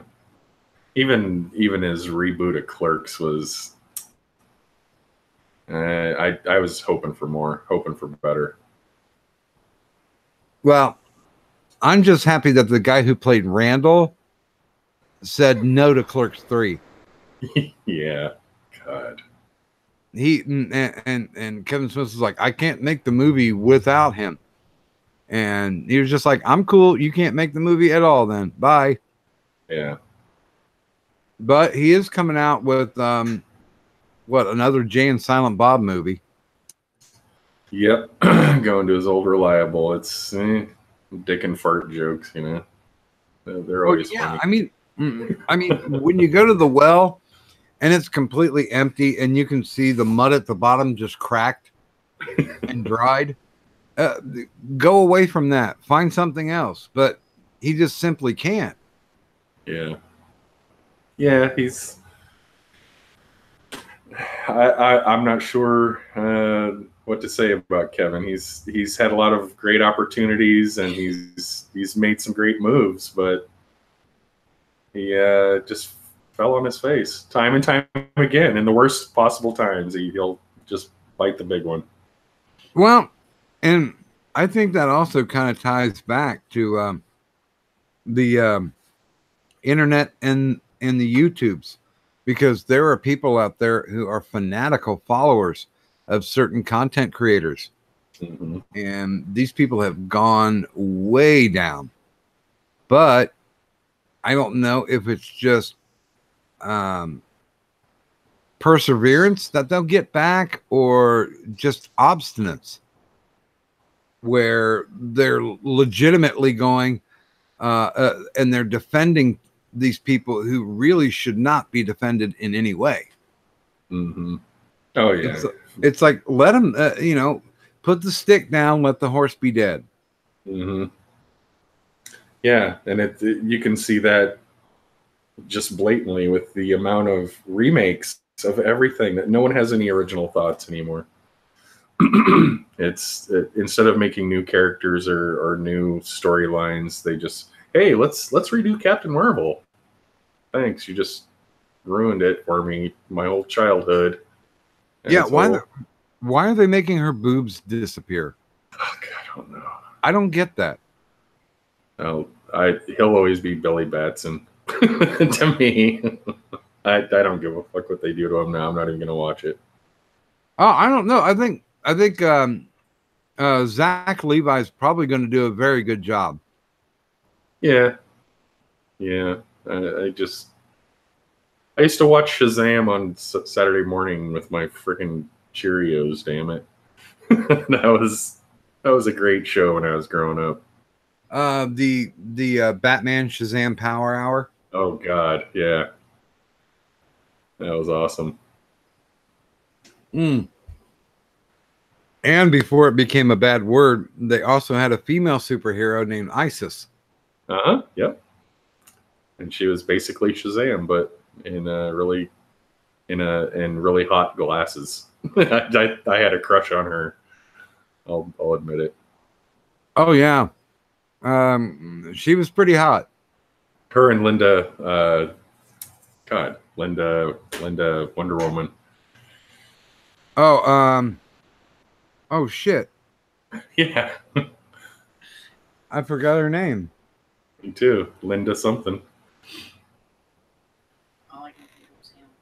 Yeah, because she Linda Carter. Atema got it. Linda Carter. Yeah. Thank you, Atema. God, that woman brought me through puberty. She really did. Well, and plus it wasn't, every week it's like, I'm a female, this is hard. It was more like, bitch, better get up out my way. Oh, she was a badass. Yeah, she was hot and tough. And I just saw her in Super Troopers 2. Yeah. My God, she still looks good. She does. It's amazing. She doesn't look like she aged hardly at all. Well, she's aged, but I don't think it affected her that much. No. But, that's Hollywood, too. They can dress up anything, really. I don't know, man. If she showed up at my doorstep with that costume on, I'd be like, bind me. Like, I will tell you the truth. Make me tell you the truth. Yeah, there you go. And it was one of those cheapo gold, like elastic rubber band tie things that they put on presents and shit. Oh, I just recently watched this this documentary on what was his name? Warner, the guy who invented Wonder Woman. Oh yeah. And he had a very kinky sex life. I mean, really? He was polyamorous, and he was into female bondage, and they had an additional person in their relationship. And yeah, he was it was like, oh, you know, this is so groundbreaking. And it's like, no, he's basically living out his sexual fantasies and getting away with it. Wow. Yeah, I never thought about that, but I didn't really get into, you know, any of the Wonder Woman comics so much. But yeah, that's interesting. I kind of have a similar theory with Spielberg, where it seems like he has a fascination with Aryan women, kind of blonde, blue eyes. Like his wife, Kate Capshaw, was very tall, taller than him, very, very German. See, I thought you were going to say young kids for just a minute. No. Just and a lot of his stuff is about Nazi, you know, and his stories include Nazi symbolism and Nazis flat out, and even like, say, the leading lady in the third Indiana Jones movie, she's just, you know, Fraulein, hotter than shit, you know, Nazi chick, blonde, and you never know what goes on. He's got some little kink going on there with being, you know, dom or sub, I should say.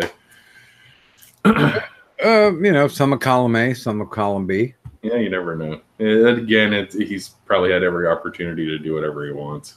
Kadant, there is a movie already out about the creator of Wonder Woman. I think it's called Wonder Why.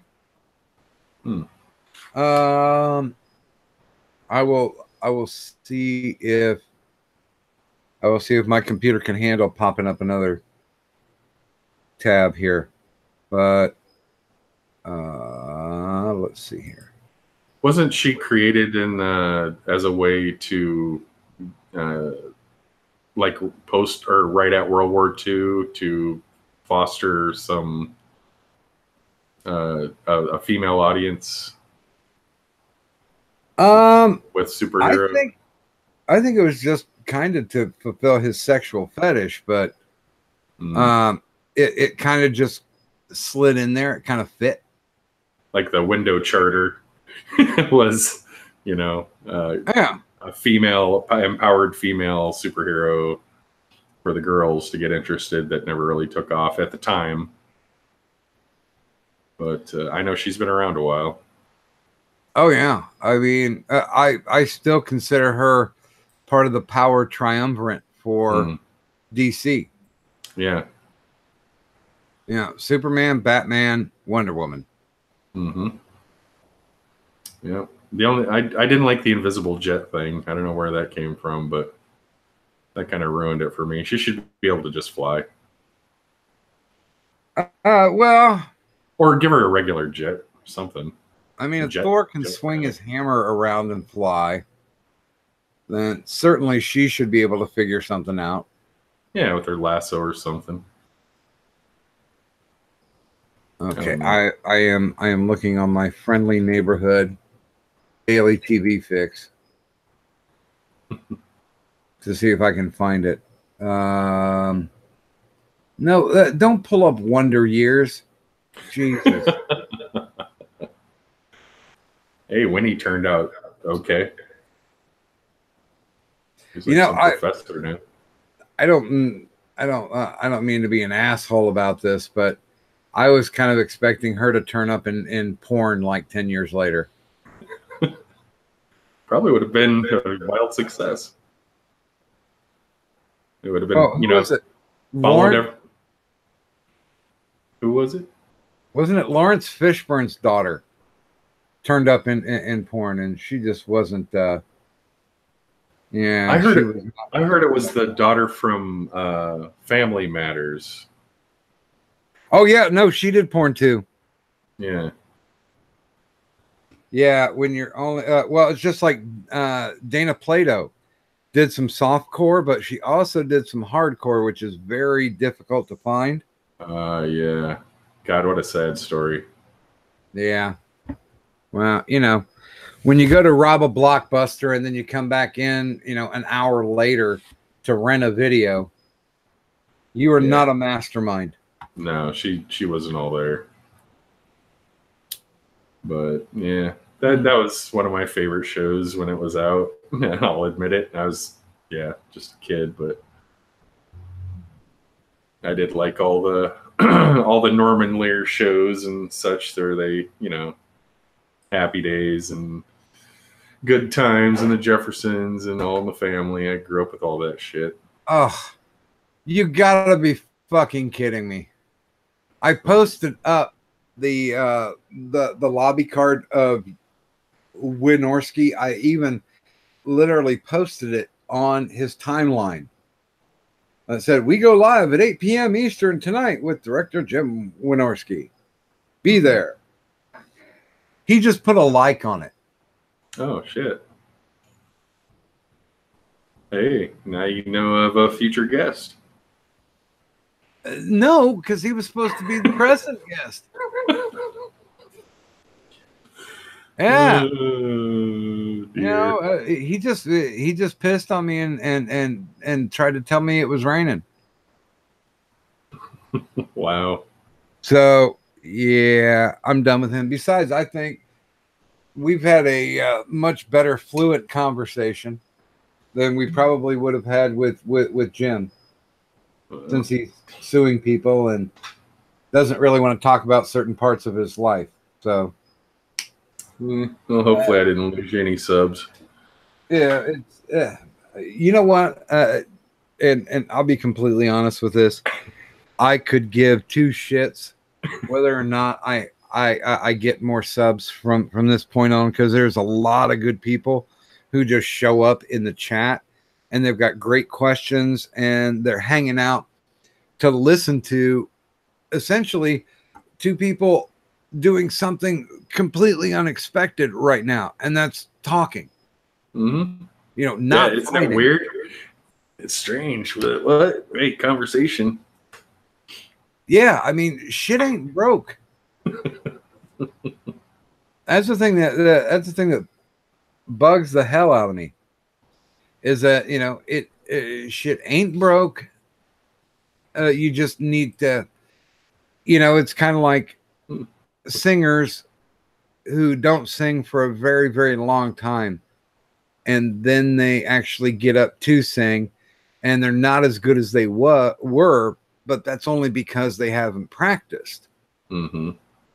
They can get back to where they were. And I think to parallel it, society can get back to where they were if they start flexing those reason muscles to be able to, to do this, the Socratic method. Yeah. We got to start taking responsibility for ourselves, for one. And that's a lot of people do, but more people don't than do. Yeah, I think that really gets but it really gets me feeling a lot less hopeful. I mean, there are shining moments in the generations that are past mine, but not a lot of them. No.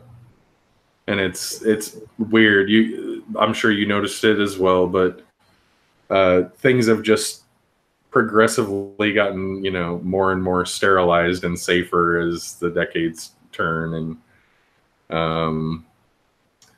I mean, I think back to when I was a kid in Pee Wee hockey. I played hockey since I could stand, and we didn't even have to wear helmets. It was just, now they're not only in pads, they have like the crazy horse collars and the not some thin plastic practice helmet. They got these crazy hard shell heavy helmets. Well, and what's the old saying? If it's worth the risk, it's worth the pain. Oh, I got my bell ring quite a few times, and it'll put you in your place. It's part of competition. It's what makes you push yourself to be better. Yeah, I mean, because a participation trophy does not tell you can do better. It's satisfied with the result. And you, as a human being, you should never be satisfied with the result. Mm-hmm. And you probably remember when, well, at least where I grew up, soccer was not a thing until about probably 75, 76. Then they started these, like kids soccer leagues.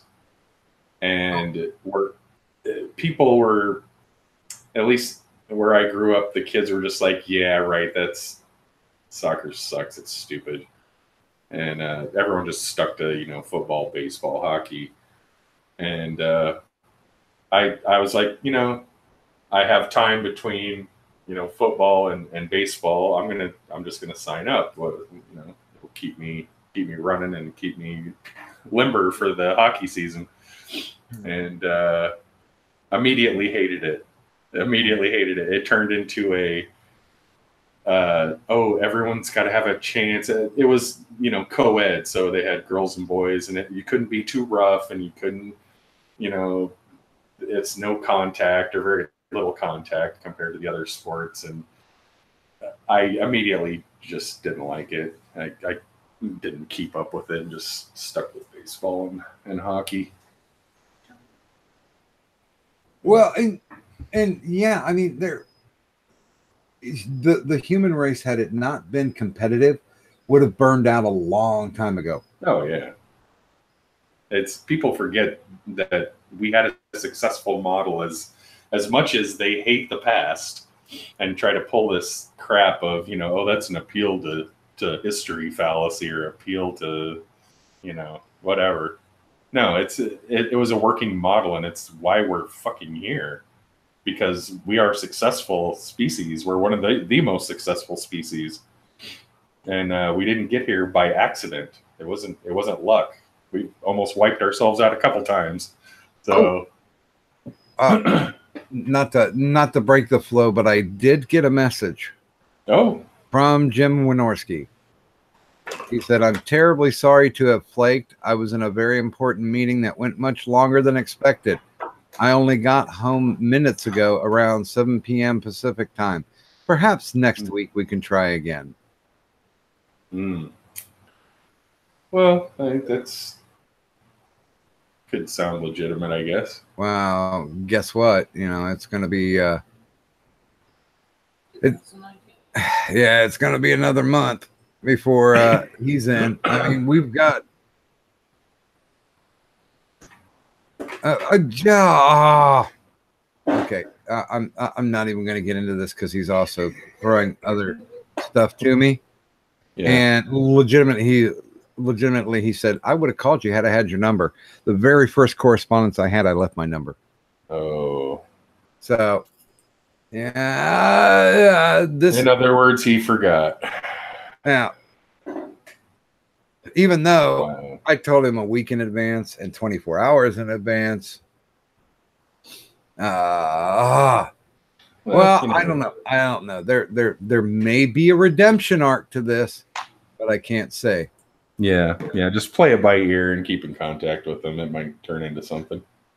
I tell you what, there are about a half dozen people watching right now, so I will leave it up to you all. One's in the chat. Give him another chance.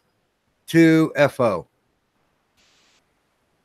And while I'm doing that, I will have my final drink. And Occam, I sincerely appreciate you coming on, and you legitimately brought the thunder. You brought some decent, thoughtful conversation. Yeah, I'm flattered. Honestly, I don't think I have much to contribute usually, but if I appreciate that. Thanks. Anytime. Well, the people that I and I don't want to sound like a dick or anything, but the people that I choose to associate BTS are really good people, and I have no hesitation or reservation that we would actually end up having a decent conversation that other people can enjoy. Yeah, I think even just we talked briefly after one of your streams or on someone. Yeah, it was your stream, I think, with a joke, and Yeah, it was very organic, very natural. Yeah, I love Joker. Yeah. He's the kind of guy that I know that when the bar starts breaking out into havoc, we can go back to back. Yep. Yeah. Oh yeah. He's a real dude. Yeah. No, I'm not no saying phony shit. I'm not saying in any way that I'm a badass, but at least you know, people will know they've been in a fight with me, even if I lose. Yeah, it's one thing I've learned. I have a big mouth. Well, used to have a really big mouth in my younger days, and I've been punched a lot. So one thing I've learned is it's not about the physical strength or your prowess or anything. It's about how much heart you have. Well, and anybody who's ever told you, well, every fight I was in, I won, that's bullshit. Yeah. That's you can't even gauge something like that. There's no winner. You Yeah. might have gotten the upper hand briefly, but Yeah, I mean, because I was in fights where I thought I was winning, and then somebody cracked a fucking beer mug over my head. oh And yeah. that's an automatic L. You just take that one. Yeah, just lay down. Because yeah. Ouch. I have legitimately crawled out on my hands and knees out of a bar during a bar fight. Just blood streaming down my face. And I'm like, yeah, that's not a draw. That is certainly not a win. Yeah. So I'm just going to go over here until the cops are gone. For me, that epiphany happened when I was, I think, probably 17. I was thrown out of my parents' house, and I had, a little bit of cash and decided to just hop on a boat and wound up in Seattle and decided to make my way. And the only place I could afford was in a little neighborhood down in the south on the side of Lake Washington, Rainier, very, very bad part of town. And needless to say, I was the only white guy for probably blocks and had long hair and, wore leather and stuff. And they like to play a little game with me. These, it was a black neighborhood on one side of me and an Asian Korean neighborhood on the other side. And the guys in the black neighborhood, they would play a game where basically they would wait for you to walk by, and all of the younger, 12, 13, 14-year-olds would come running out and start picking shit on you, trying to get you to swing on them, basically. And immediately the older guys that are, around your age would step in and stand there behind them and just wait. And I learned pretty quick that, just let them hit you. Because just let the young guys, have their fun, because if the times that I did, step up and fight back on them, it turned into a group session where I lost every time. Well, when I lived in the projects as a kid, there was an old rhyme that they would say, fight, fight, black and white, black don't win, we all jump in. God, yes, they said the same thing. Yeah. and some other ones, like the Lily White Honky, I've heard it all. Yeah, we came out of a we went up to Columbus for an OSU basketball game, and OSU lost, and people were pissed. I was there with four white guys. I had gotten the free tickets, and we came out, and there were literally groups of black guys running around beating the shit out of white guys. Mm-hmm. And it was always if they were in one or two. And there were four of us, and we literally all went back to back. And none of those gangs messed with us because the odds were not in their favor.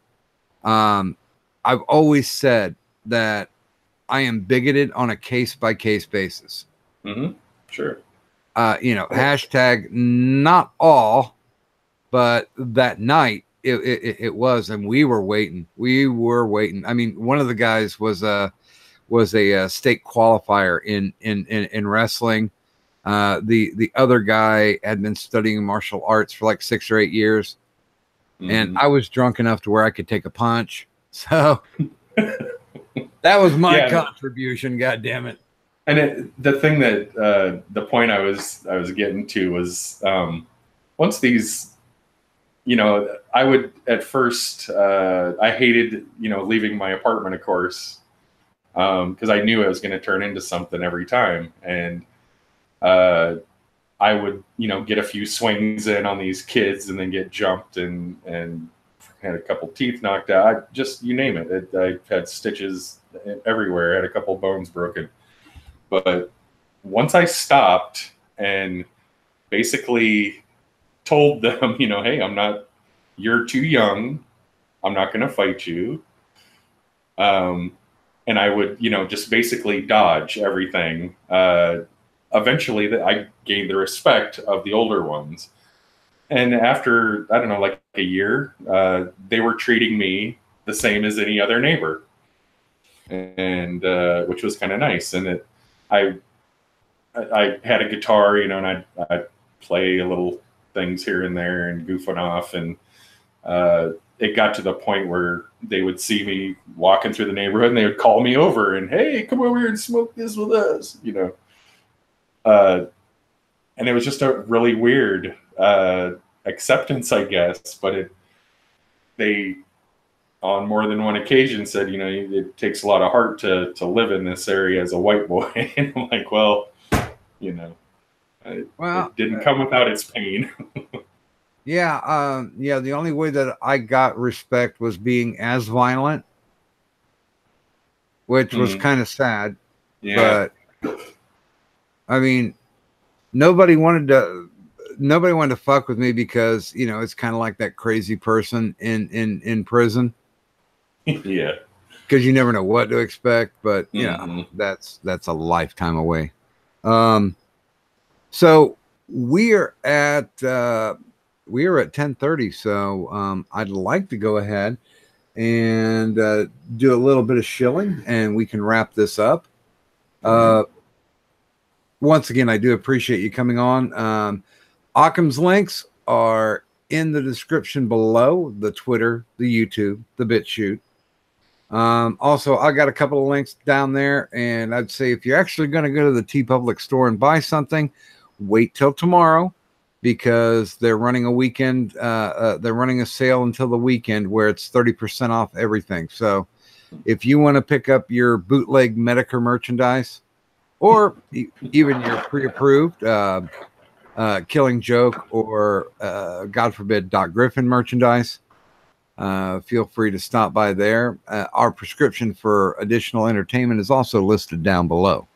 So please feel free and check these people out. They're definitely worth it.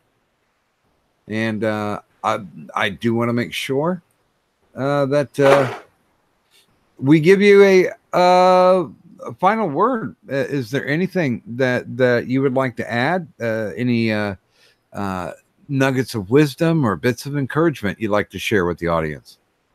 Yeah. Thanks for having me on. First of all, that was a great opportunity. Thank you. Backups. Back up your fucking data religiously. You don't want to suffer the consequences of losing your data. Trust me. That's as good as it's gonna get. Amen. I mean, you hang around me and you bitch and complain about everything. So yeah, amen to that. I am a walking example of not backing them up enough. And yes, Canon, you do have to. I was just gonna say that. Even if you have to use a cloud or something, for God's sake, Carbonite if you have to, or Dropbox. But yeah, don't get stuck in a trap. Well, and it's not like thumb drives are cheap as hell now. Yeah, they're also not very reliable. I burned through them in about 6 months, but I use them constantly for transfers and stuff. So any media like that, external hard drive or a thumb drive, flash drive, I always tell people to be redundant usually, and have a local backup, do a cloud backup if of the important stuff at least. Well, and I even physically print out a copy of all my stories now and just file them away. Yeah, that's a great idea for something you're writing like that. Yeah. Oh yeah, I've lost some really good stories. I'm hoping though that cradle is going to be able to pull the information off that one disc, because there's no way I could rewrite those 50 stories. Yeah, I know a few tricks, especially if you've got a vacuum sealer. Just let me know how it goes if it doesn't read for you. Yeah, I've got about a 80%, I guess, success rate recovering data off of drives like what you're describing. So well, I know a few tricks. I'm certainly going to cross my fingers, and I would like to thank everybody who came out tonight to watch a clusterfuck turn into a great conversation. I certainly would like to thank Occam for coming out tonight, and my pleasure, and being that guest who didn't just fill in but entertained. And I'm keeping my clothes on. Yeah. And just as a quick reminder, we got three more shows left in October.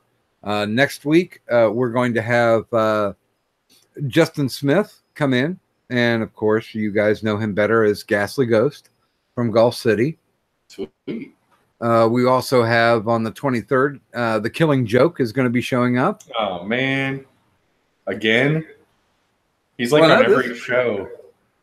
Well, this one's going to be different. This is going to be two brothers sitting back just talking. He and I have talked about this, and it's not going to be about gimmicks.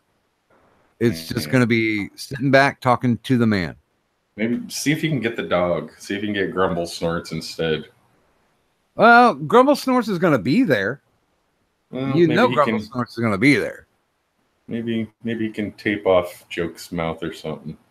I'm just thinking out loud. Just trying to help. We can always get Mrs. Killing Joke to do a run-in. Yeah. There. See? Perfect. Yeah.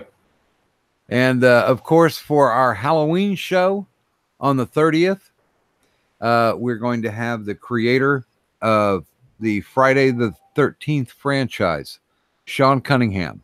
Sweet. And we're going to sit back and talk to him, not just about Jason and his trials and travails, but we're also going to talk about, and this is the part that's going to really fascinate me, somebody who has basically never wanted to be in front of the camera, but has always wanted to produce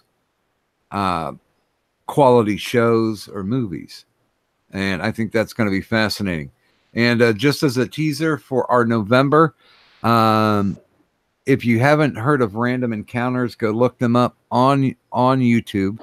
They write little 5-minute musicals about video games. And they're very good productions, and they're incredibly entertaining and very funny. And then, of course, if you're into the spooky, we're bringing on the creator of the No Sleep podcast, Mr. David Cummings. And he's going to come on and talk about how he became one of the most revered horror podcasts online. So we've got a few more things lined up, but of course, we'll roll through it and see what happens. But until then, thank you, everyone. Thank you, Occam, for coming out. And the doctor's office is now closed. Peace out.